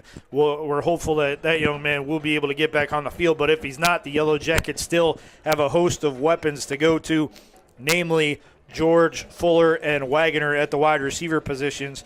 And when you look at what they have done with Meglin, it's been impressive. George, 4 for 17, Fuller 2 for 48, and Wagner 2 for 32. Meglin is a perfect 13 of 13 for 154 yards and 2 touchdowns. I don't think I've ever seen a quarterback have a perfect first half like that. That's impressive. Well, I've been calling these BW games all year. I've definitely seen it from Tyler Meglin. Not a surprise for him. An efficient quarterback, as I mentioned, that 155.54 passer rating coming into this game. Tyler Meglin, just a great job of communicating with the receivers, and I think it's all has to do with tempo and rhythm. He drops back. He knows exactly how many steps the receiver's taking on his route. He knows right when to throw it, and as we saw on that touchdown with Wagner, he knows where to throw it and how to throw it with the touch and location. So just a smart quarterback in Meglin. And all that knowledge gives him one thing in his receivers above all else, faith. He understands that they're going to be in the spots they're supposed to be, and he takes full advantage of that, and that's why the Yellow Jackets have a 22-point edge on the scoreboard right now as we are about 1:45 away from kicking off this second half of action. So, we also want to congratulate Meglin for surpassing the 3,000-yard mark. He came in needing 6 yards to pass for 3,000 in his career.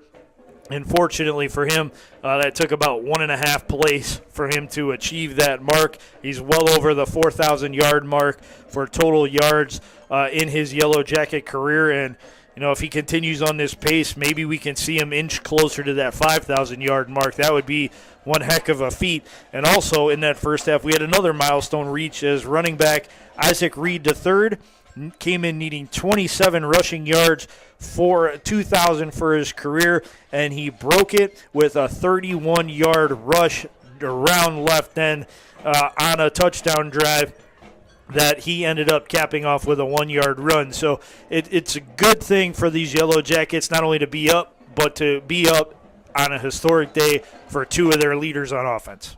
And 2 of their senior players, Isaac Reed, one of the only 4-year lettermen on this team, Tyler Meglin, a 3-year letterman. So guys that have been in the program and have been making an impact on this Baldwin Wallace team, and now being rewarded with that, as you mentioned, achieving those 2 great milestones. Well, and it shows why they have the C's on the back of their helmets, because they're good leaders and they're productive players. The Yellow Jackets will be kicking it off here to start the second half, and we want to remind you that today's Yellow Jacket football game is being brought to you by Dan Andrews and Olympic Forest Products, a global recycling company.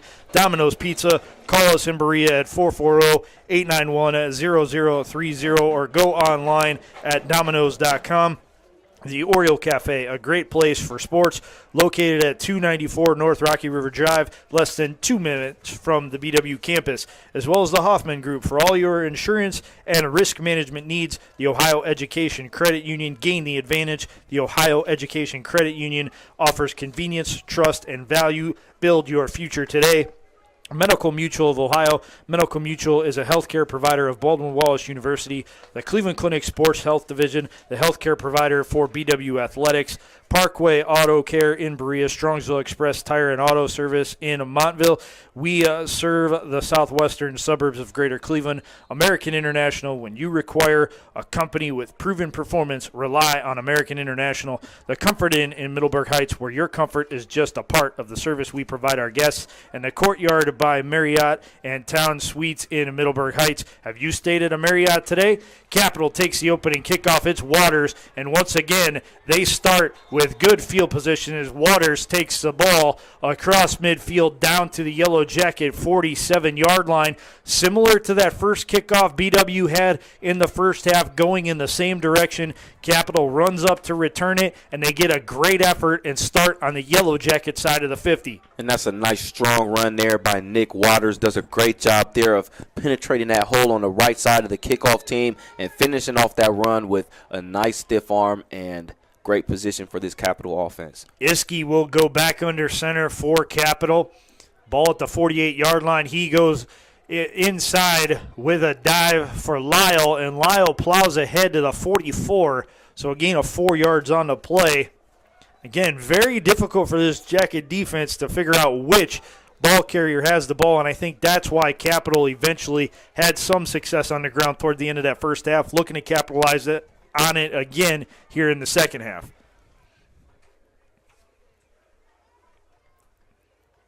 Iskey fakes the inside handoff, pitch out to Wally Brewer. He gets the corner, but coming up to make the stop is Brock Hall. He stopped Brewer short of the sticks. Good job to prevent them from getting that first down and making them have to earn it on 3rd and 1.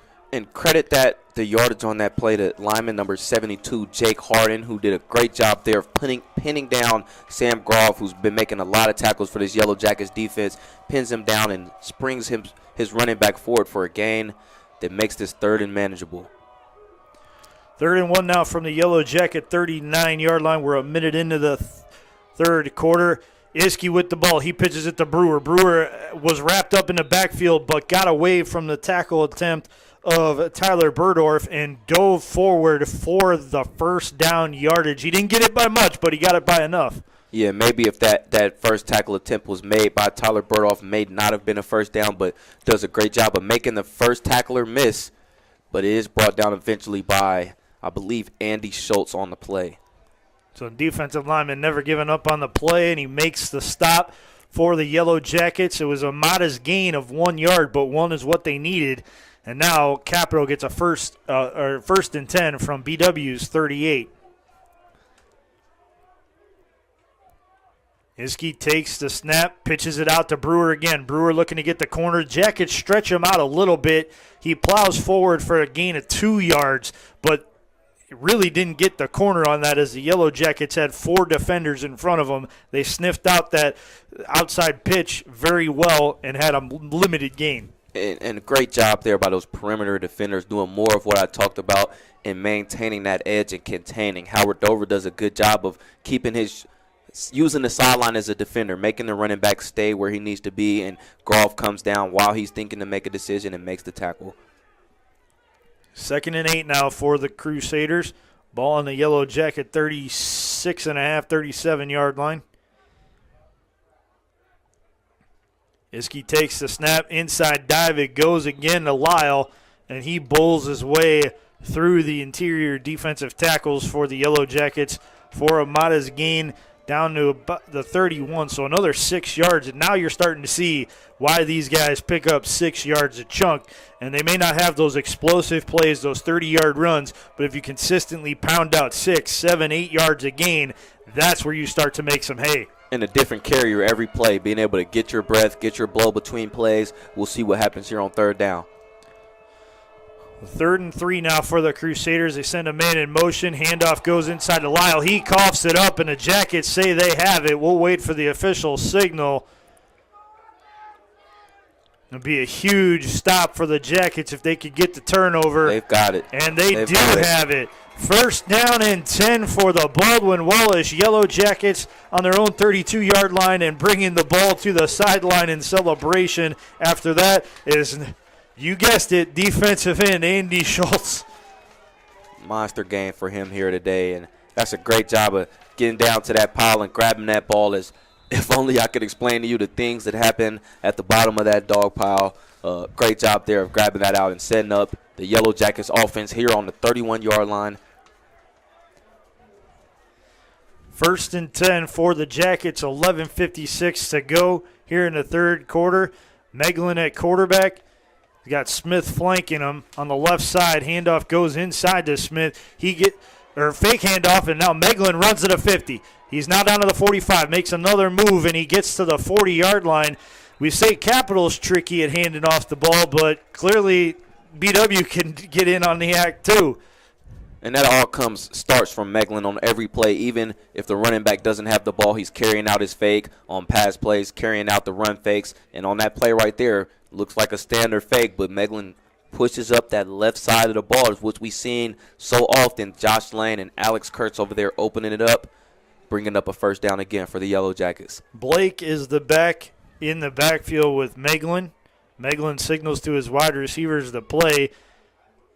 Snaps twice, takes the snap, looks to his right side, throws a short pass to George, and officials are going to give it to him, but George comes up hobbling a little bit. That play looked all sorts of bad from the start, and fortunately for George, he caught the ball, but unfortunately, he hurt himself in the process. And another freshman wideout, that's Ty Ramsier, that'll be split in the slot on the top of your screen, and it just more injuries at the receiver position for the Yellow Jackets. Twins formation to the top. A single wide receiver. That's Wagner at the bottom of the formation. Meglin barking out orders to his offensive lineman after he gets the play from the sidelines. Now takes the snap, fires it out to Ramsier. Ramsier on the bubble screen gets a block and gets down inside the 30 to the 27-yard line. So right as we say he gets in the ball game, John Snell and the offense go right to him. Yeah, great catch there by the young guy, catching the ball and making the play happen. Starts to make a defender miss, kind of stumbles there around the sideline, but more or less picks up the 1st down. 1st down and 10 now for the Jackets at the 26 at Capital. They're knocking on the door again and getting in that red zone for the 5th time today. Meglin fakes the inside handoff. He's looking down the field. He's got his man, but it's just too tall for Minnick to bring in. It was a great route. Minnick had the space on his guy, but literally a fingertip short of making a touchdown catch. And some of that touch again there by Meglin, I believe, which is that his 1st incompletion of the day. It is his 1st. Tried to show that touch a little bit there, just maybe a little bit too much there for the tight end. Still 2nd and 10 here on the 26-yard line. That's a play that you want to see them take a shot at. You know, they move the ball inside the 30. They're gashing him with the run. Try to hit him with the pass and see what you can do in that regard. Meglin and his running back get a little confused as he turns to hand the ball off, and there was nobody to hand the ball to, so he took it himself up the middle. He's inside the 20, out to the 18-yard line. It'll be 3rd and short for the Jackets, about 3rd and 2.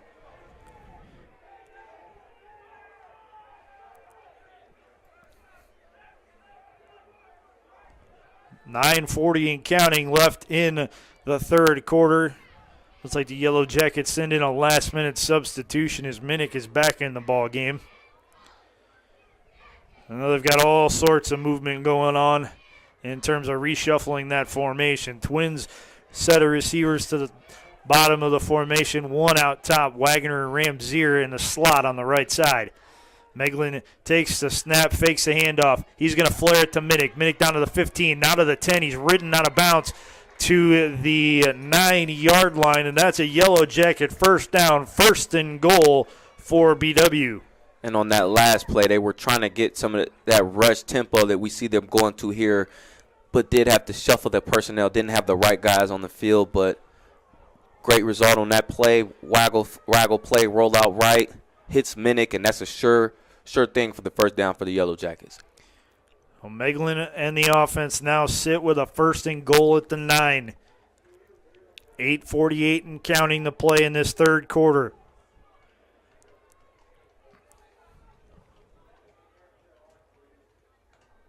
He'll clap twice, get the ball, fake the handoff. He screens it out to Ramzier on the left side. Ramzier down to the 1. He's inside the 1 before he's wrapped up and making the touchdown-saving tackle. J.R. Garrigo for this Capital defense. Their leading tackler stepped up from the safety spot and made the play. It's something. Go ahead.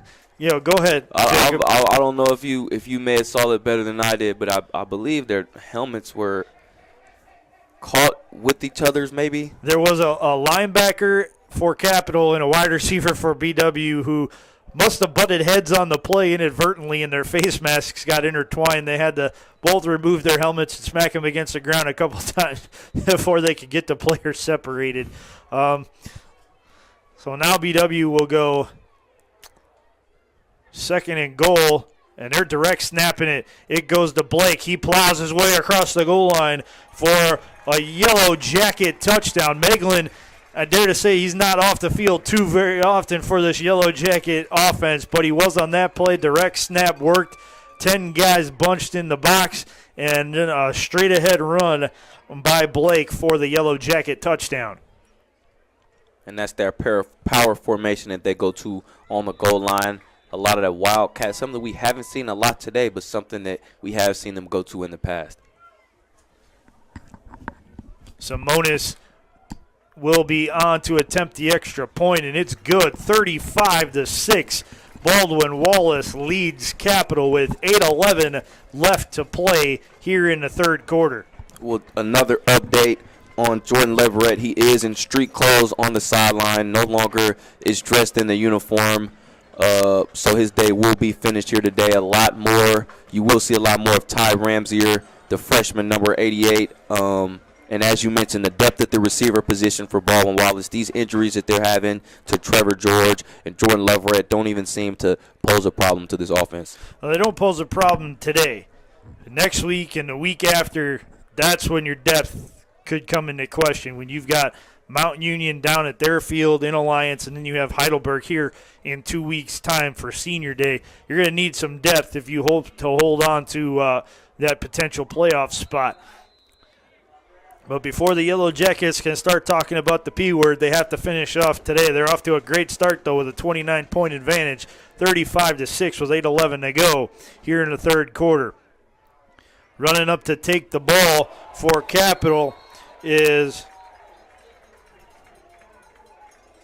Ship, and he is brought down inside the 20. It looks like they're going to spot him at the 20, so good job by that special teams unit who's given up 2 big returns to finally shut the door on Capital. 2 big returns, but then big stops there, as you saw. Number 22, Johnny McElfresh, the junior linebacker, coming and delivering a blow on that kickoff team, and it's been either hit or miss with that kickoff coverage team. Well, they hit on that one, and Capital faces a 1st and 10 from their own 20-yard line. Iskey back to pass. He flares it out to Brewer. Brewer with a stutter step trying to get around a defender, and he is wrapped up and dropped on the play. Looking to come up and make the play with Sam Groff. He had some help on the play as well. Yeah, Groff, they got him at 7 total tackles today. Been all over the field. Great job there reading that pass into the flat. And as you mentioned, the receiver tried to get loose from that, but a big hug by Sam Groff and wrestled down to the ground for a loss of 2. Yeah, I don't like his chances of getting away from Groff's strong grip, and he showed it on that one. He wasn't letting him go. 2nd and 12 now for the Crusaders from the 18, 7.5 and counting in the third quarter. Iskey tries to run the option, and he is snared in the backfield. Actually, they're going to spot him up to the line of scrimmage, so a favorable spot for Capital.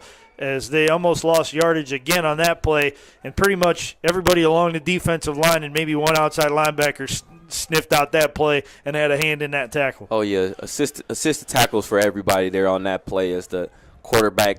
And that offense, not a lot of time to decide if you want to pitch or run. That time kind of stops a little bit, but that BW defense quick to react. Ian Harmon along with Lawrence Wolf and Sam Groff leading the way on that tackle. So now it's a 3rd and 12 for this Crusader team. Iskey goes under center, sends Brewer in motion. He fakes the pitch. Now he's looking to throw it downfield. He lobs it, and almost making the catch was Perciato, and he had 2 hands on the ball. It hit him in the chest despite triple coverage from the Yellow Jackets, and he couldn't haul it in. That would have been a huge gain. You're talking about a 25-yard gain right there if he's able to haul it in. And a great ball there by Iskey. We saw being able to throw it through that double coverage, and that ball hit Preciado right in the hands where it needed to be. He just wasn't able to bring that in. That was Iskey's best throw of the day by far. By far. And unfortunately, it goes for naught. So now coming on the punt for the Crusaders is Keegan Irwin. He puts his left foot into it, and he gets some distance on it. Returning the ball is Austin Smith. He gets to the 45, and he is wrapped up and wrestled literally down to the turf at the 48-yard line. Looked like there could have been some extracurriculars on that one. Now there's some jawing back and forth between several members of the special teams. And this is where a game like this, when BW's up by 29, starts to get a little chippy when Capital, starts to play in their minds for pride. But that's a little bit different than playing for pride. Yeah, some action after the whistle, maybe a little bit of feelings hurt here throughout the game, and just something that you always see in any type of game here on OAC play. Reed will be back in the backfield for the Yellow Jackets in the pistol formation. It's Meglin at quarterback. He'll clap twice before he gets the snap. Handoff goes to Reed. Reed stutter steps in the backfield, gets to midfield, and not much further than that. So a gain of 2 on the play for the Yellow Jackets. And Reed was looking for a hole, and quite frankly, there really wasn't one on that play. And usually Reed, known as a patient runner, as you could see there, looking for a hole. Definitely a great feature you want to see in your running back, to be able to wait for the holes to open up and these linemen to work on their blocks. 5:52 and counting here in the third quarter of play. BW up 35-6 over Capital. They're looking for more on this drive.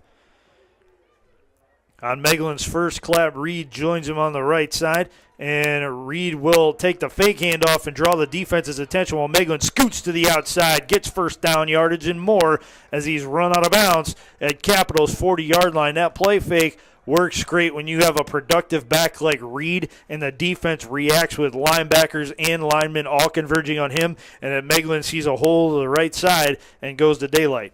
And he does a great job with that change of pace move he does there. It appears to maybe be jogging at some point, lets the defender think he has a good angle, and then kicks it kind of into another gear.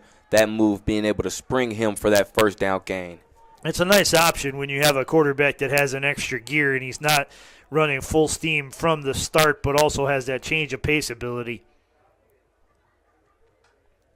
Meglin calls for the snap again with the fake handoff. He's looking to throw this time. Now he steps up in the pocket. He's at the 35, cuts across the field to the 30, to the 25, to the 20, gets another block and gets to the 16 before he is hit near the sideline by James Estes, the senior defensive back, coming up to make the play for the Crusaders, but not before a big gain for the Yellow Jackets.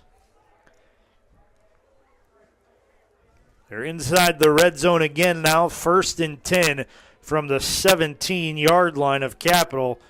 Under 5 minutes to go here in the third quarter. Reed flanking Meglin's left side, and Meglin will take the snap. This one he's lofting up to Wagner. It's too tall, as providing the coverage was Jordan Duncan, the freshman defensive back for the Crusaders. Good job by Duncan to really pin Wagner against the sideline and prevent him. Even if he does make that catch, I don't know that he's coming down in bounds. Yeah, no way he comes down in bounds. Great job, as I mentioned before, using the sideline as a defender. I believe Tyler Meglin thought he had a free play on that one, thought he got one of those linemen to jump just tossing that up in there for a touchdown attempt, but still 2nd and 10, definitely in scoring position, the Yellow Jackets. Again, it goes back to that last drive, too. When you have a 1st down and 10, you've been chunking plays with the run game. Try a pass every once in a while. Keep the defense honest. Megalin, again, now steps up, and he's going to get flushed out to the left, down to the 10, down to the 5. He dives for the end zone, and he's in for the Yellow Jacket touchdown. Megalin again having to escape pressure, and that is actually probably the worst thing Capital wants to see, or the thing that Capital wants to least see is Megalin escaping the pocket. Yeah, you want to keep him contained in the pocket at all times. And as I mentioned this year, Megalin doing a great job of keeping his eyes downfield. He kept that play alive for as long as possible, looking for a target downfield, but realized everything was shut down, tucked the ball, and did what he needed to do, getting right across the pylon and scoring a touchdown for that Yellow Jacket offense. Simonson adds the extra point and is 42-6 in favor of the Yellow Jackets. 4:19 to play here in that 3rd quarter, and this Yellow Jacket offense is rolling, and they turn a Capital turnover into 6 points. Yeah, and if you're Capital, you can ill afford to make mistakes like that, as we mentioned in the first half with some of these penalties that they were having, shooting themselves in the foot, giving BW a second chance, and right there with that turnover, giving BW the ball. When your offense already had the ball, turning that ball right back over to the offense, and the way that they've been rolling, that's not a good sign for the Capital defense anytime the Yellow Jackets have the ball. You really look at it and say that Capital on 3 plays essentially gave the Yellow Jackets opportunities to make points, and they've taken advantage of each of them. You had the 4th down play in the first quarter first half that went awry, actually on 3rd down, and then they attempted the 4th down play and gave the Jackets the ball at the 35. Then you look at the turnover, and then you also look at that penalty after a 20-yard run by Megalin in that first half, and all 3 of those have led to Yellow Jacket touchdowns. Waters returned the ball out to the 25-yard line, and again, more pleasantries being exchanged between the Crusaders and the Yellow Jackets, and one Crusader in particular, Javon Wright, is shoving everybody wearing brown and gold. Yeah, and another great play there by Johnny McElfresh on the special teams unit, doing a better job of coming together here and staying in their lanes, preventing these long returns. Johnny McElfresh does a great job getting to the lower body of that returner and not letting him get any more yards after the contact. 1st and 10 for Capital at their own 26-yard line. Pitch goes out to Brewer, and Brewer has all sorts of trouble getting away from the Yellow Jackets as he was swarmed immediately after catching the ball and was going nowhere quickly. Taking a look at that last Yellow Jacket drive, 5 plays, 52 yards, just 2 minutes and 3 seconds off the clock. Tyler Megalin punctuated the drive with a 17-yard scramble for a touchdown. And Megalin now with 150 yards on the ground and 2 touchdowns, along with Reed, 46 yards and 1 touchdown for the Yellow Jackets. Just a 335-yard day with 3 minutes to go in the 3rd quarter. That's his total yardage today. And tell you what, he's playing a whale of a ball game. And Capital going nowhere quick on that 2nd and long, and they're going to face a 3rd and long. It looked like they gained 2 yards, a modest gain for the Crusaders. Still backed up, though, and I think the last thing they want to do is go 3 and out here and then turn the ball right back over to the Yellow Jackets on what you would expect to be a relatively short field. Sheridan in at quarterback. He goes under center. Lyle behind him. Waters the motion man. Fake pitch out. Sheridan's going to throw it out to the right side, and hauling it in is Preciado, but credit the Yellow Jackets for limiting him to 0 yards after the catch and bringing up a 4th down play. Yeah, Howard Dover closed on that ball immediately. He wanted to close on that ball a little bit quicker than what he did. I know he saw that ball coming right out of the quarterback's hand, but got there in time to be able to stop him and bring up this 4th down. The punter staying on the sidelines for the Crusaders. I guess they pretty much feel the ball game is here and now. And Sheridan goes under center at 4th and 1. Watch for the hard count. As soon as I say that, he snaps the ball, and the ball goes to Lyle, and Lyle's going to have a first down for Capital. Might have rolled up on the back of one of his offensive linemen to do it, and an offensive lineman a little slow to get up, but he's able to get up under his own power. 1st and 10 for the Crusaders. Gutsy call there, but when you've got a back like Lyle that can ram inside between the tackles and get you some positive yardage, I guess it's not as big of a risk. And another advantage of this wing T offense, that B back in the back is only about 2 yards away from the quarterback. By the time he's getting that ball, he is right at the line of scrimmage, doesn't have that much yards to maintain before he gets back to the original line. Waters in motion. Now it's the option out left. It's going to be kept by Sheridan. He's to the 45, to the 46, but there is a flag on the play at the 45-yard line, and we will wait to see what the call on the field is. I believe that would be a face mask or illegal hands to the face. It looked like, or it looks BW sideline is clapping, could be against Capital here. It's a personal foul against the Crusaders. Again, those negative plays continue to stack up for Capital, and BW continues to take advantage of them. So now instead of a 1st and 10 from the 37-yard line,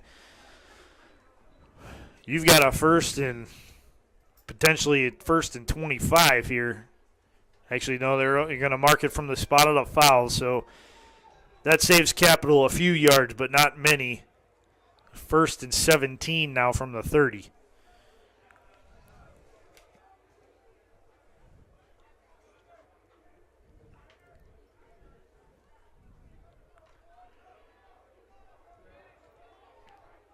.112 and counting left to go here in the third quarter, and there's a stoppage of play. Looks like Capital signaled for their first time out of the half. They didn't like their assignment on the field, so they're going to regroup and get everybody back on the same page.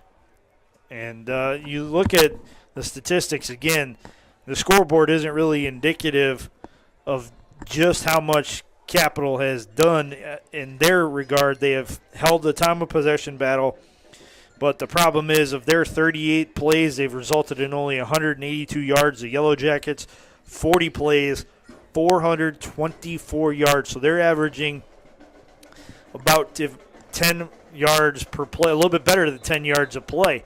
And when you have that kind of average, life is good for the Yellow Jacket offense. Oh, yeah, and definitely something I felt was important on both sides of the ball is penalties. As you look, 4 penalties for 36 yards for Capital, 4 for 40 for the Yellow Jackets. Sheridan takes a snap. He fakes the handoff inside. Now he rifles it out to a wide receiver, Zach Wyrick, the senior, on the left side of the formation. And he overshot the receiver and barely undershot the defensive back. But to show you how strong that pass was thrown, the referee had to track it down at about the 8-yard line, and it was thrown from the 30. So it had a lot of mustard on it, but nobody was getting a handle on that one. Yeah, and just as you mentioned, enough mustard to miss the receiver, but not enough for number 9, Brock Hall, to come up with his 3rd pick on the year. If he catches that pick, there's a whole lot of green and daylight in front of him. That could have ended very badly for Capital, but fortunately for the Crusaders, it was an incompletion, and they lived to fight another down. 2nd and 17. Sheridan takes the snap. He pitches it out to Caleb Gators, and Gators gets a good gain.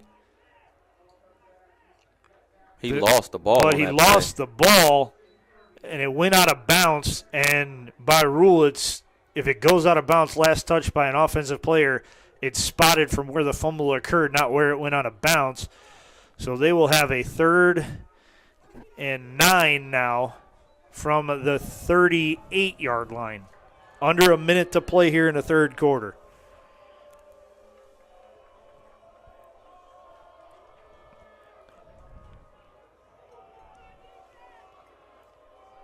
Capital breaks the huddle. This might be the last play they get here in the third quarter as Sheridan sends Brewer in motion. Fakes the inside draw. Now he's going to step up in the pocket and run it for himself, but he is wrapped up at the line of scrimmage. And a couple of Yellow Jackets snuck through Capital's offensive line. to make the play. Capital may want to hurry so they can get the wind on this punt, but I don't think they're going to be able to get it off in 5 seconds. 4, 3, 2, and 1. That'll take us to the end of the third quarter of play from Tressel Field here in Berea. The Baldwin Wallace Yellow Jackets lead the Capital Crusaders 42-6. An impressive performance by the Yellow Jacket offense thus far. Yeah, and an impressive performance from all type of positions, too. If you look at the quarterback, Tyler Meglin, 17 for 19. He's got 2 incompletions, 2 touchdowns, 185 yards, and he's spreading the love to all his receivers. Trevor George, he's got 5 catches. Tommy Fuller's got 2 catches and a touchdown. Leverett, even though he is not playing right now, has 2 catches for 35 yards. Wagner, 2 catches and a touchdown. And last drive, we saw Ty Ramsier with 2 grabs himself. Yeah, so definitely spreading the wealth among the wide receivers, and that's a good sign. You want to be able to have multiple playmakers, especially with the games you have in front of you. And that's exactly what the Yellow Jackets have done so far, is get the ball to all their playmakers, not just 1 or 2 guys. This is not a one-dimensional offense. They can hurt you in a variety of ways, and some of those guys that can hurt you are very young. So that could mean that the future is bright, especially at the wide receiver position. In the punt now for the Crusaders is Irwin. He puts a charge into this one with his left foot, and a fair catch is signaled by the Yellow Jackets. It looks like Washington came up to return the punt, and there is a flag down. I think somebody didn't give him a clear enough space to make that fair catch. Yeah, that's definitely what it's going to be, as you saw number 31, Austin Smith, kind of trip in front of him due to another Capital player being in the path of that kick. The officials have a brief conversation.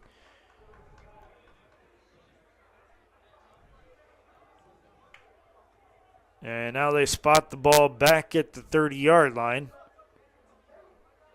So I never actually saw an official signal on the penalty, so maybe they picked up the flag and elected to place the ball where the fair catch was made. So 14:54 to go in this one. Yellow Jackets up 42-6. Meglin in at quarterback.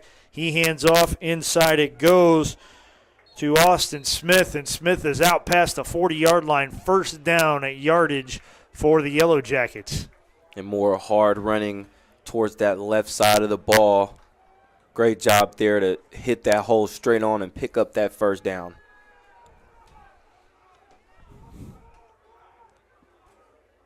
Makes it easy when you have a host of weapons that you could go to and go to a different back on every series and still get good production out of them. 1st and 10 now from the 42. Meglin takes a snap. Back it goes to Smith. Smith's up the middle to the 30, to the 20, 15, 10, 5. Yellow Jacket touchdown. Smith up the middle. He goes 58 yards for the score. And that Yellow Jacket offensive line is pumped up, and they deserve to be, as you mentioned, something you don't always hear broadcasters mention, and that's the offensive line. But these guys up front are working. 2 plays to the left side of the ball, and Austin Smith spurts forward for an 11-yard gain on the first one and about a 53-yard gain on that last one. Great job there to work by this Yellow Jacket offense. Simonis on to attempt the extra point. The snap back, ball down, kick up, and kick is good. 49-6 in favor of the Yellow Jackets. 14:19 to go in the game. And again, the big play for the Yellow Jackets equals points, as Smith had the ball, took it up the middle, and was gone to daylight. Nobody could catch him. He outran the entire secondary, and that's not easy to do for a big bruising running back like that to do, but he did, and it's a touchdown for the Jackets. So now that's 7 touchdowns on the day for BW, and I would start to think at some point in the near future here, Meglin and the boys from the first team offense, their day might be coming to a close in a good way. Oh, yeah, definitely these second-team guys will come out here and still get the job done. Backup quarterback number 12, senior Robbie Plagans, and that running back core definitely has a plethora of guys that could come in and touch the ball. Number 34, Bucky Hendershot, one of many. Also number 41, Brett Zupanik, look for him to get some carries. So some of these other backup guys will be able to come in and make an impact for this offense. Jones, the southpaw kicker, boots it away, and Waters takes it at the 4. He's up to the 15, out of the 20, and he tries to dance his way up to the 25-yard line, but he is unsuccessful in doing so. And there's a few flags on the field as a couple players get tangled up. Capital player ends up getting taken down to the turf, and that's when the flags came out. So I think this one might be headed against the Yellow Jackets, and that'll be a nice little add-on to the end of the run there if that turns out to be the case. Personal foul, face mask against Capital. So as bad as I am at jinxing players when it comes to free throws and fumbles and all that good stuff is about as bad as I am about officiating this game, because every time I've signaled a penalty, it seems like it's gone the other way. So the officials are marching off some penalty yardage, and Capital will be 1st and 10 at their own 11-yard line. So 89 yards to go if they want to hit pay dirt. Yeah, and just as we've been speaking of all game, just on that kickoff team, extra things after the whistle. I saw again number 11, guy that you pointed out, Javon Wright, with some extracurricular activity going on there. So just not nothing you want to see if you're a coach at the end of the game. No, absolutely not, especially in a game like this. Iskey rushes out of the pocket, escaped initial pressure, but he couldn't get away from the pursuit of, you guessed it, Groff and Schultz. Schultz leading the way, Groff finishing it off. These two young men are having a whale of a football game, as evidence to the fact that Schultz has 11 tackles and Groff now has 9. Yeah, and in Harmon initially, the one that got to him in the backfield just barely missed him. He lay it on the ground knowing that he just missed out on a sack, but still great pursuit by this Yellow Jackets defense. You almost feel sorry for those guys that do collapse the pocket, because very rarely do they end up making the play and getting the sack or the tackle on the quarterback, but they have everything to do with the success of the play. Iskey fakes the handoff and then calls his own number, gains about 10 yards out to the 23-yard line for a Capital first down. And you're starting to see some of these new guys on the field for the Yellow Jackets. Number 27, Tyrone Brenninger, who's in at one cornerback position. Number 38, Jacob Boyd in at the other corner position. And at the safety position, number 29, Jay Carner, is accompanied by number 23, Kyle Uleman. So the younger Yellow Jackets are starting to get playing experience. And as we mentioned before, Plagan's the backup quarterback. He's taking an awful lot of snaps right now on the sideline. So I think Meglin's day could be done as Lyle takes the handoff up the middle and gains 8 yards on 1st and 10. So it'll bring up 2nd and 2 for this Capital offense. They're out past the 30, out to the 31, 12.5 to go in this ball game. And it has been all Yellow Jackets thus far, 49-6 in favor of the home team.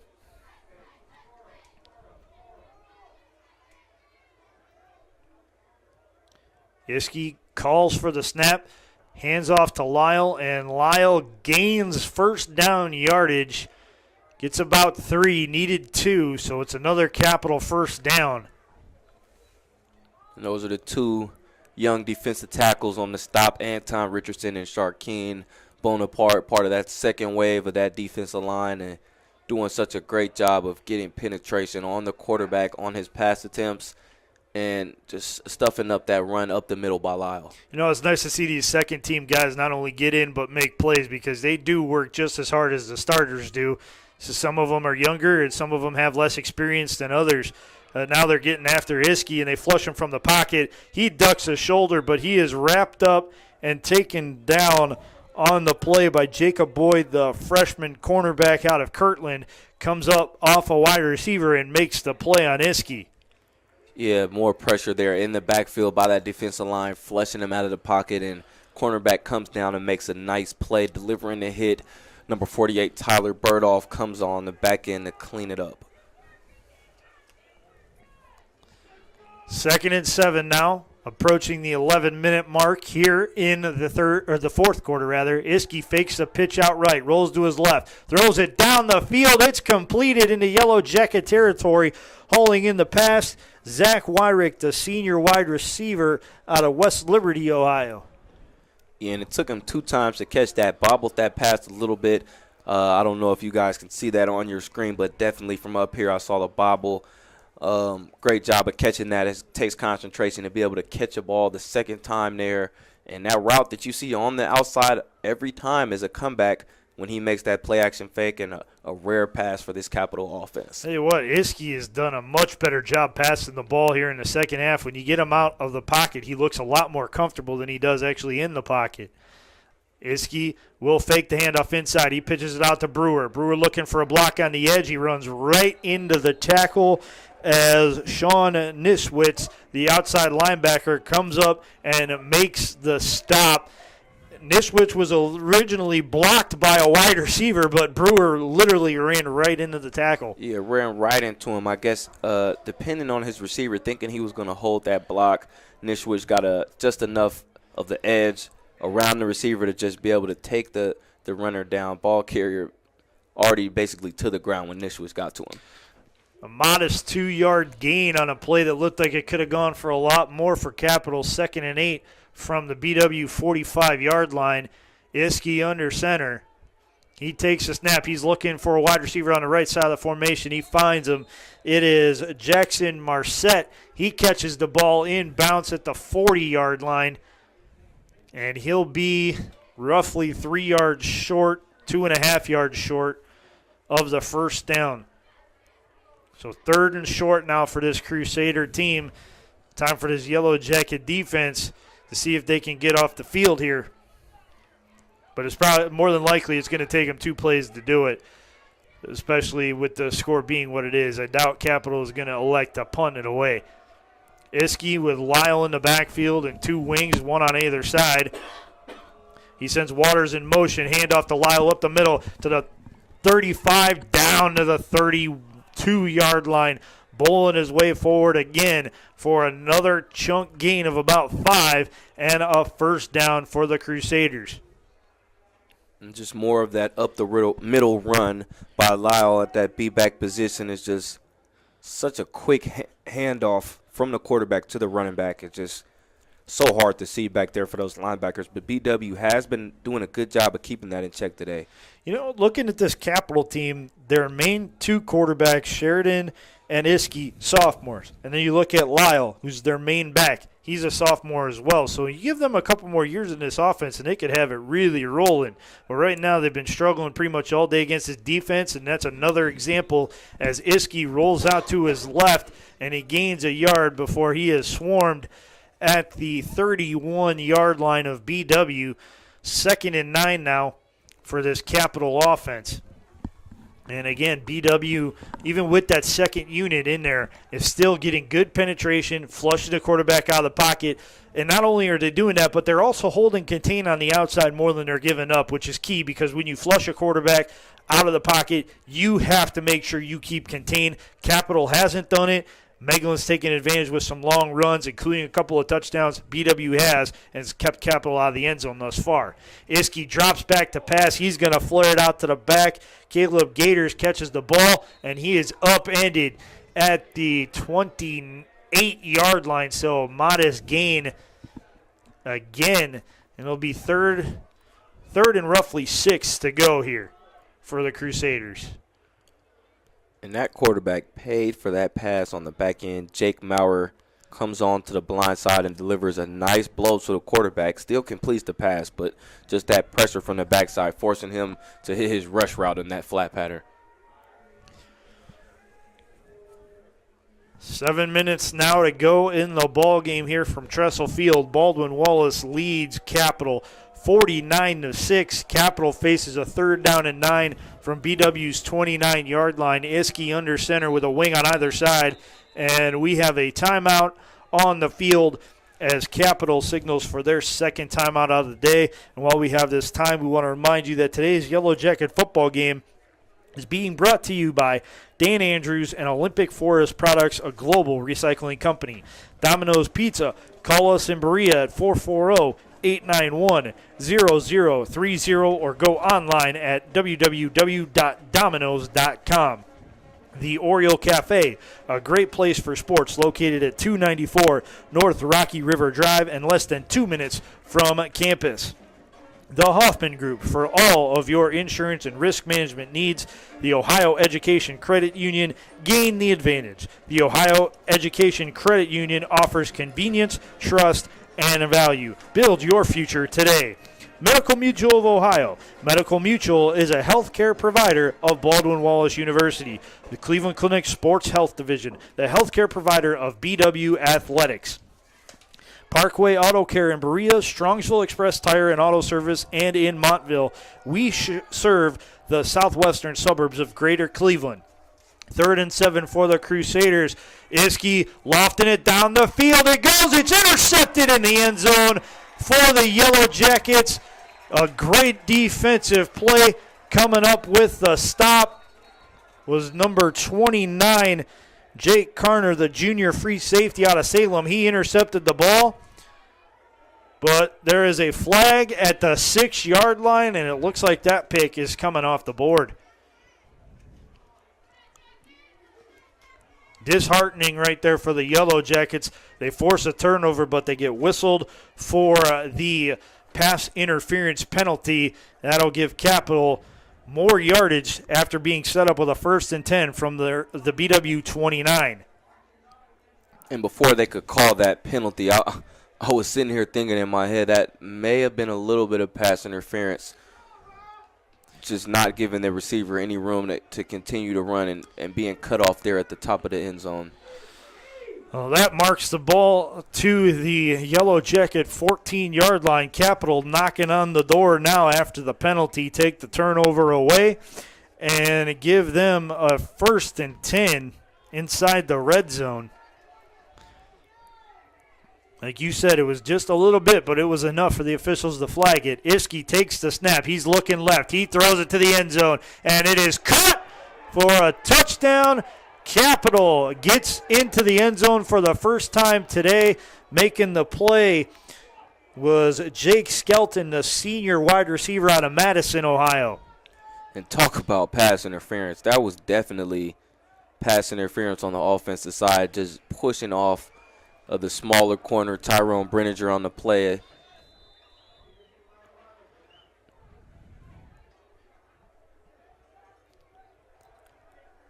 Unfortunately for the Yellow Jackets, that pass interference was not called on that one. The touchdown will stand. And now they're on to attempt the extra point. Jack Johns, the snap is back, ball down, kick up, and the kick is good. Capital gets into the end zone for the first time today, but BW still out to a 49-13 advantage with 6:35 to go here in the ball game. Want to remind you that today's Yellow Jacket football game is being brought to you by American International. When you require a company with proven performance, rely on American International. The Comfort Inn in Middleburg Heights, where your comfort is just a part of the service we provide our guests. And the Courtyard by Marriott and Town Place Suites in Middleburg Heights. Have you stayed at a Marriott today? 6:35 to go. Yellow Jackets in front of Capital, 49-13 here from Tressel Field at Finnie Stadium. BW will get the kickoff unless Capital tries something a little funny on special teams. And, you know, when you're down by 36 points, maybe this is an opportunity for you to try something. Yeah, try something new and also something you may not have been able to get to do here live against another team, something you may have did in practice. You know, run an onside kick and see. I don't see a hands team coming out for BW, so they're not expecting an onside kick, but we will see what happens. We've seen Capital use a squib kick once before. Johns will march way, way back, about 9 yards off the ball. We will see if he sends it away. He puts the right foot into it. It's a high pop kick, and it is fielded by an up man at the 28. He'll get it out to about the 32 33-yard line before he is wrestled down, and I believe that again was Robert Androina, who fielded his second kickoff today. Middle linebacker smartly ran the first one out of bounds. This one maybe trying a little bit to see what he could do in the return game. He got about 4 yards before it took about 4 guys to wrestle him to the turf. Lowered his shoulder a little bit, ran somebody over. Smart return, though. New Jackets on the field, Robbie Plagans, along with Trey Leonard at the bottom of the screen. Plagans hands off inside. It goes to Blake. Blake to the 40, to the 30, 25, 20, 15, 10, 5. Yellow Jacket touchdown. Second straight possession with a huge run by a running back for a touchdown. And now it is 55-13 in favor of the host Jackets. And that time right down the right side of the line, that second offensive line unit coming in, creating a great hole for Adam Blake to be able to punch through, right through that offensive line, right through the defensive line, and into the end zone. 55-13, awaiting this extra point. There's a lot of hugs going on the Yellow Jacket sideline right now, and John Snell, the first person to greet most of his players who score the touchdown, as Simonis puts his right foot into the ball and splits the uprights. It's 56-13. Jackets in front of Capital. 6:18 to go in this ball game. And what a game it has been for the Jackets. The big play continuing to stack up on for this Yellow Jacket team. You look at their touchdowns on the day, and out of the 8 that they have scored, only 3 have been less than 12 yards. So their shortest were 2 one-yard runs. They've also had an 11 and a 17-yard run by their quarterback, Tyler Meglin. They had a 58-yard run by Austin Smith, a 21-yard catch by Mike Wagner, a 34-yard catch by Tommy Fuller. That is getting it done in big play situations. Everybody's stepping up for this Jacket team, and that will definitely bode well knowing what's in the not-too-distant future. You want to talk about building momentum. The way that the Jackets have built this over the last few weeks is definitely boding well in their favor. And if you're a Yellow Jacket team looking to go into Alliance, Ohio, and play a competitive game against that Mount Union Raider team, this is the team that you're looking for right here. The way they're playing right now, this 56 points that they've put up now, that 55 points that they put up last week, this is the type of offenses that they're going to have to get it done against Mount Union. Without question, absolutely right. Waters lets the ball bounce at the 2, and it rolls into the end zone. He was so close to letting that ball go out of bounds. I don't know how it didn't go out of bounds, but it hit the right spot in the turf to carry him back into the field and then into the end zone where he took a knee, and that'll march Capital out to the 25-yard line. But that was as close as you could get to putting the ball out of bounds without actually doing it. In a similar play to what we saw Capital kick to Austin Smith here, and the one that he caught, maybe one that Waters should have caught there, but I know the last thing he was thinking is that ball was going to stay in the field of play. Yeah, you figure the worst thing that happens is it pops over your head or squirts past you into the end zone. And that's exactly what it did. It did find its way into the end zone. Iskey at quarterback. He's dropping back to pass. He takes a big shot, but he delivers a first down pass and more out to Skelton. Skelton out to the 47-yard line, but Iskey is slow to get up. He took a whale of a shot from the right defensive end for the Yellow Jackets. Jake Bowers running up and down the sidelines, pumping the sidelines up. That's a big hit, and the second big hit he's had on the quarterback. And those big hits sometimes don't go down on the play in the stat book as a sack, but definitely something that it could affect this Capital team as their quarterback appears to be shaken up. Yeah, and he will gingerly walk to the sideline. You hope that young man is okay. Sheridan will come back into the ballgame to replace him.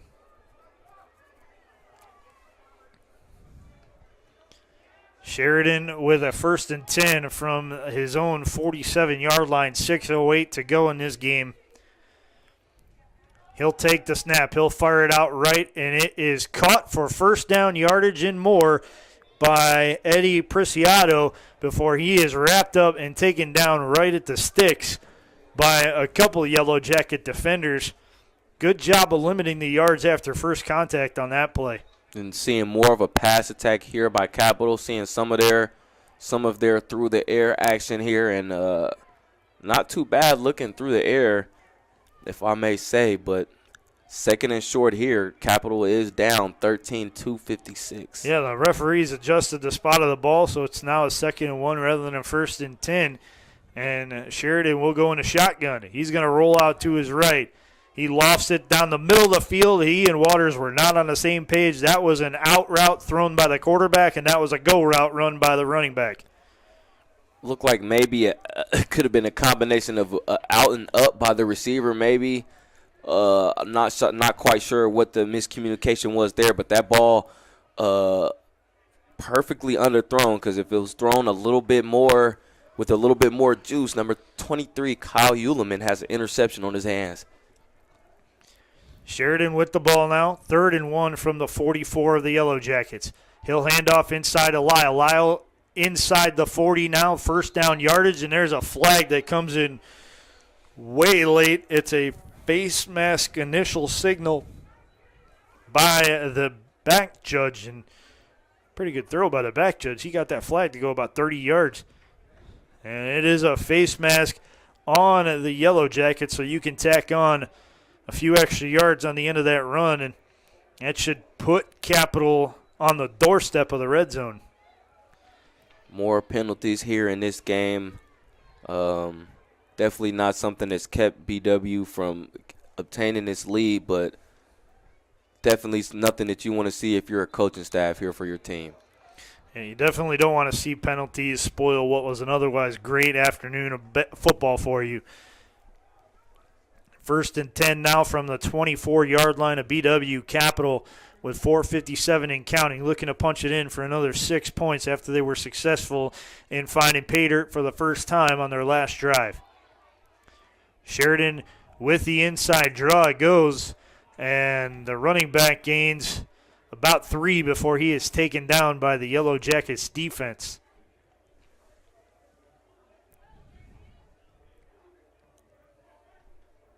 Second and 7 now from the 21-yard line for Capital.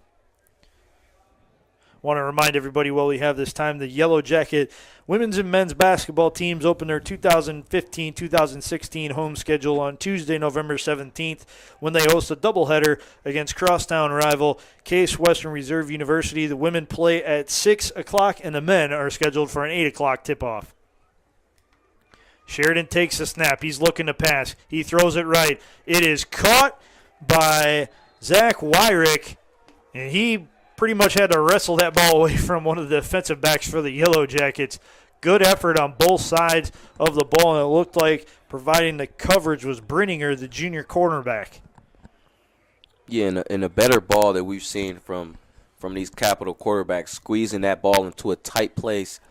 Definitely had to wrestle that ball away to keep that as a reception rather than an interception. 1st down and 10 from BW's 13-yard line, 3:35 and rolling here in the fourth quarter. BW up 56-13. Capital knocking on the door. Sheridan lofts a pass for the end zone, and making the jumping catch for the touchdown is Eddie Preciado. He was wide open in the end zone. I think somebody missed an assignment, as that was a touchdown for the Crusaders. Yeah, missed assignment, and I'm not sure if number 38, Jacob Boyd, lost his feet or if it was just that great of a move by Preciado. I'm not sure, but definitely was on the turf at the end of that play, resulting in a touchdown. So the special teams is back on the field for the Crusaders as they look to tack on an extra point here with 3:25 to go in the ball game.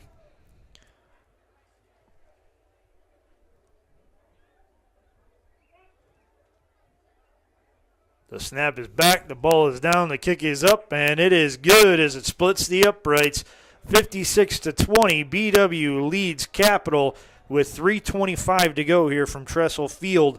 And that second team defense, they've given up a couple scores now, but you look at the overall defensive performance for this BW team today, And it was a pretty stout effort by those guys, especially the front seven. They did an outstanding job against what was one of the best rushing attacks that they were going to face. Yeah, definitely. And being the theme coming into this game, definitely thought we were going to see a rush-heavy game. We have seen a rush-heavy game, but the yardage gain by Capital does not add up to the yardage gain by the BW rushing game. And as you mentioned, that front seven, those 4 down linemen and Wolf, Harmon, Schultz, and Maurer did a great job of containing and keeping everything right. And then I will give credit to the cornerbacks. Howard Dover and Nate Ferster did a great job of maintaining that edge and keeping everything contained, making everything get pushed either to the sideline or back inside to the rest of their teammates. And the sidelines are calling for onside here. Watch the onside. Yeah, you look at Capital's formation. First of all, they've always teed it up from either the middle or the left side, and now they're teeing it up on the right side with a host of people lined up on the left side. BW quickly burns a timeout here, wanting to make sure, A, they have the right assignment, and B, they have the right team on the field to field an onside kick.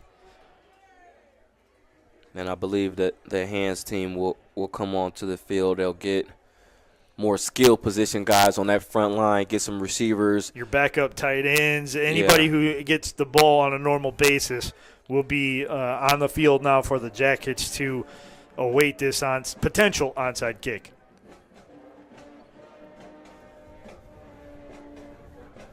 That timeout really did come at a good time because if you looked at the confusion on the side of the Jackets, pretty much their entire front line had moved to the top end of your screen, so that left the whole bottom half open. There were 4 guys flanking the kicker on this right side. He could have very easily switched up at the last second, tried to boot it 10 yards and have his teammates run down to recover it.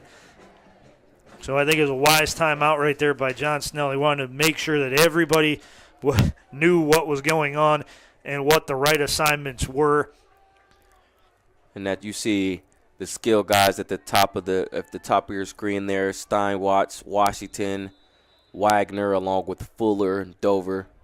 Those are the hands guys that are on the far side of the field.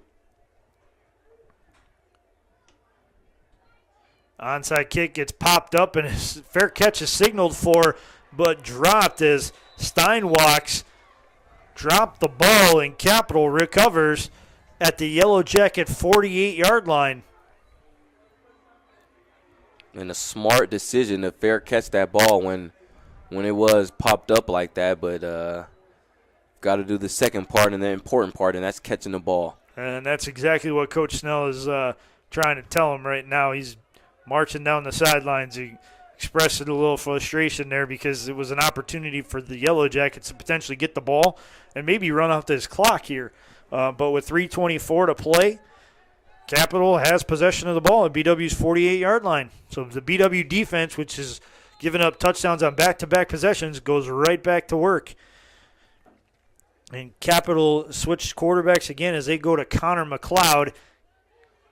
He handed it up the middle, and it was for a gain of maybe 1.5 yards, maybe 2 yards on the play. In on the carry was Johnny Eaton, it looked like. And Eaton will trot to the sidelines. So now Capital's reserves getting a chance to go into the ball game and see what they can do. McLeod is a 6', 205-pound freshman out of Reynoldsburg High School in Reynoldsburg, Ohio. He takes a snap. He's looking to the right side of the formation. He threw it, and it was caught and then dropped by Antoine Ship, the 5'9", 160-pound freshman slot back. A low pass on the play, but hands were on the ball by number 20, Antoine Ship. Low ball, but you've got to come up with that grab. Absolutely. When it hits you in the hands, you have to make sure that you catch it. 3rd and 8 now for this Crusader team. Ball on the Yellow Jacket 40. Call it the 47-yard line. 2:43 to go here in today's ball game. McLeod drops back, fakes the initial handoff. He's going to fire it down the field on the left side, and it is initially caught, but then one of the Yellow Jackets got their hands in on it to break up the play. Excellent second effort by the defensive back. And that's the best job that you can do there. If you're Jacob Boyd, sometimes, a receiver does get hands on the ball. He will happen to appear to have the ball caught initially, but Jacob Boyd does a good job of poking that ball out as number 5, Pregiato, tries to come down with the reception and resulting in a pass breakup for him and a third down stop, for this Yellow Jacket defense. And the punting team was sent onto the field for Capital, but a timeout was whistled for by Capital. They're out now, I believe. I believe that was their third, and it was their final timeout, which means that with 2:36 left to go, BW could just about wrap this up with a couple first downs. Yeah, and that rushing attack for the Yellow Jacket offense is looking so prominent that why would you go to anything else besides the rush here? Secure this punt here, get your rushing attack onto the field, run this clock out. They have no more timeouts left, no more ways to stop the clock. Just finish this game nice and easy. 2 men back to return for the Jackets. There's Washington and Smith. Smith will catch it. He'll call for the fair catch at the 14-yard line. Call it the 15. So that's where the Yellow Jackets will set up shop with 2.5 minutes to go in this one. BW leads 56-20 over Capital from Tressel Field here at the George Finnie Stadium in Berea.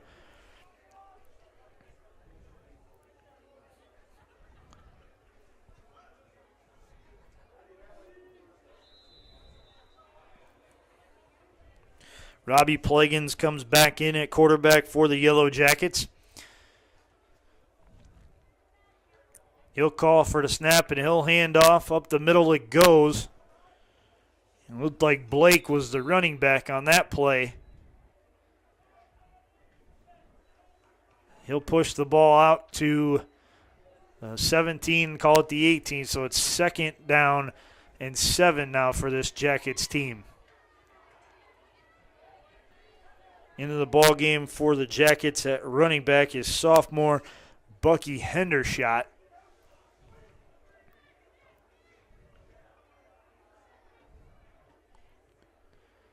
Plagans letting the play clock tick under 10. He'll call for the snap at 8. He'll hand off to Hendershot. Hendershot scoots across the 20 out to the 21-yard line. I'll bring up 3rd down now. Clock continues to roll. We're under 90 seconds left to go here in this ball game. And BW will get their 4th straight victory on the season today over the Capital Crusaders. They've now beaten Capital 4 straight times and own a record of 36-11 in this series. 3rd and 4 for the Jackets. Plagans, the only man in the formation, trips out to the bottom, 2 out to the top. Plagans going to throw a screen or a slant to Hendershot, and it tips off one of the defenders. So the Yellow Jackets will have to punt it away to this Capital Crusader offense just one more time.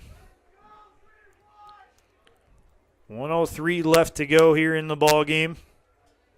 BW in front 56-20. While we have this time, I want to remind you that next Saturday afternoon, the Yellow Jackets travel to Alliance to play the Mount Union Purple Raiders, and their final regular season home game comes 2 weeks from today, November 14th, against Heidelberg College on Senior and Parents' Day at 1:30 here at Tressel Field. The punt is away for the Jackets, and it is fair caught at the 43-yard line by Nick Waters. 57 seconds left to go here in the ball game.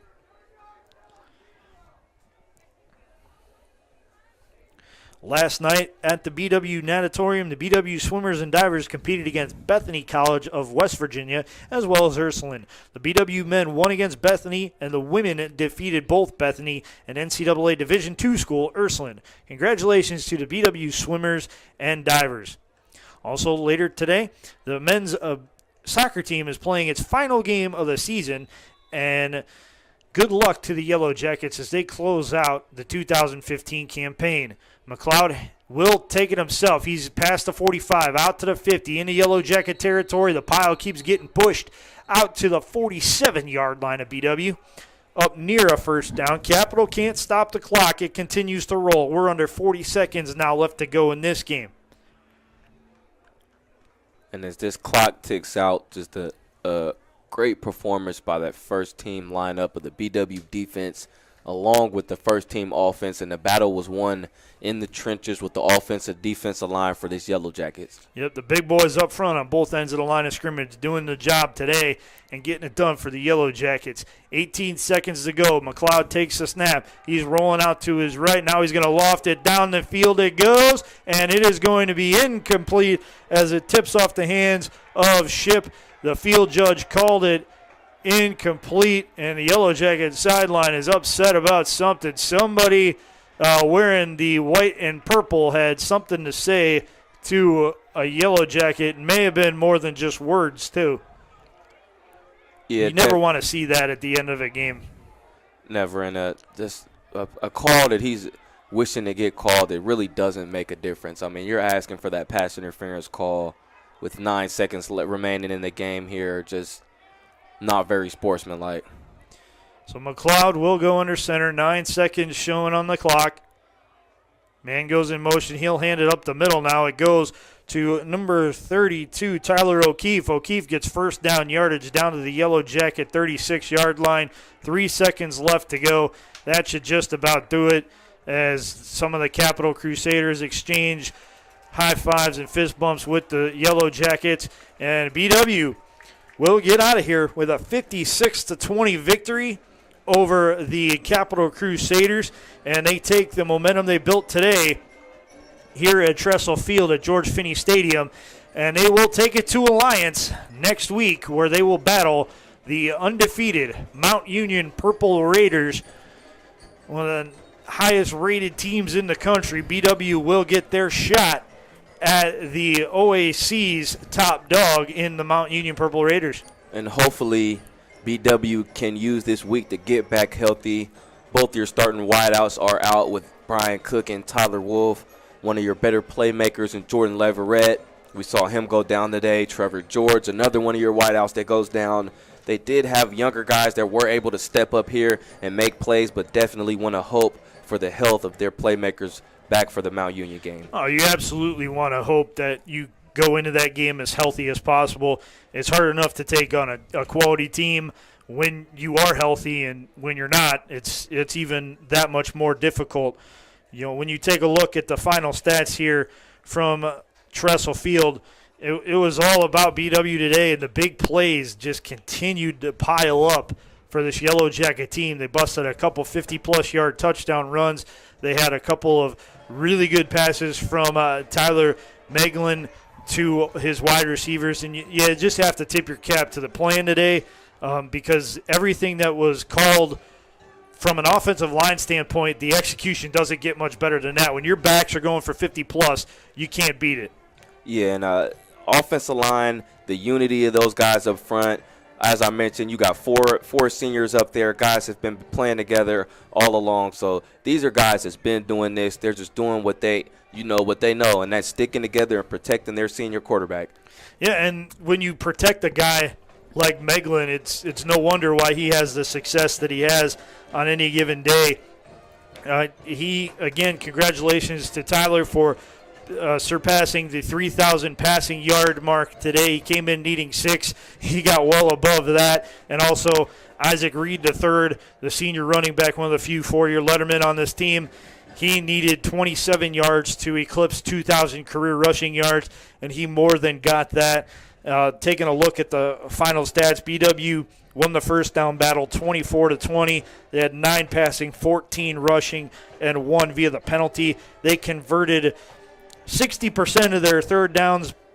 That was a little bit of a misnomer because it was, just 3 of 5 on the day. So, definitely a good effort all the way around by these guys. Yeah, and as you mentioned, something we both mentioned, the momentum of these guys coming off of a great win in Westerville, coming here, getting a great win here, and then we looked at their games, their 2 losses that they do have on the year, the one at Bluffton, which wasn't a great performance, first game of the year, and then the game at John Carroll, which could have possibly been a win for these Yellow Jackets. Looking at the momentum they have here, turning along just fine and looking up for a big matchup in Alliance, Ohio against conference rivals Mount Union. 568 yards of total offense for the Jackets. They gave up 366, and leading the way for this Yellow Jacket team, Meglin again, 17-19, 185 yards, 2 touchdowns. He also added 150 yards and 2 touchdowns on 11 carries. Austin Smith had 104 yards, including a 58-yard touchdown run, and then Blake popped off a 68-yarder, had 2 touchdown runs. Reed, 46 and a touchdown on 5 carries, and just an all-around good day for this Yellow Jacket team. Looking quickly at the stat sheet, 8 different targets for Meglin caught passes today, and that's a huge effort for this team. You know, we just want to remind everybody that today's Yellow Jacket football game is being brought to you by Dan Andrews and Olympic Forest Products, a global recycling company. Domino's Pizza. Call us in Berea at 440-891-0030 or go online at domino's.com. The Oriole Cafe, a great place for sports, located at 294 North Rocky River Drive in less than 2 minutes from campus. The Hoffman Group, for all your insurance and risk management needs. The Ohio Education Credit Union, gain the advantage. The Ohio Education Credit Union offers convenience, trust, and value. Build your future today. Medical Mutual of Ohio. Medical Mutual is a healthcare provider of Baldwin Wallace University. The Cleveland Clinic Sports Health Division, the healthcare provider for BW Athletics. Parkway Auto Care in Berea. Strongsville Express Tire and Auto Service, and in Montville, we serve the southwestern suburbs of Greater Cleveland. American International, when you require a company with proven performance, rely on American International. The Comfort Inn in Middleburg Heights, where your comfort is just a part of the service we provide our guests. And the Courtyard by Marriott and Town Place Suites in Middleburg Heights. Have you stayed at a Marriott today? Yeah, great showing here by the Baldwin Wallace Yellow Jackets here, and always a pleasure here with my partner Matt, and we'll look to see you guys next week as BW faces off against the Mount Union Purple Raiders. Have a good night, everybody.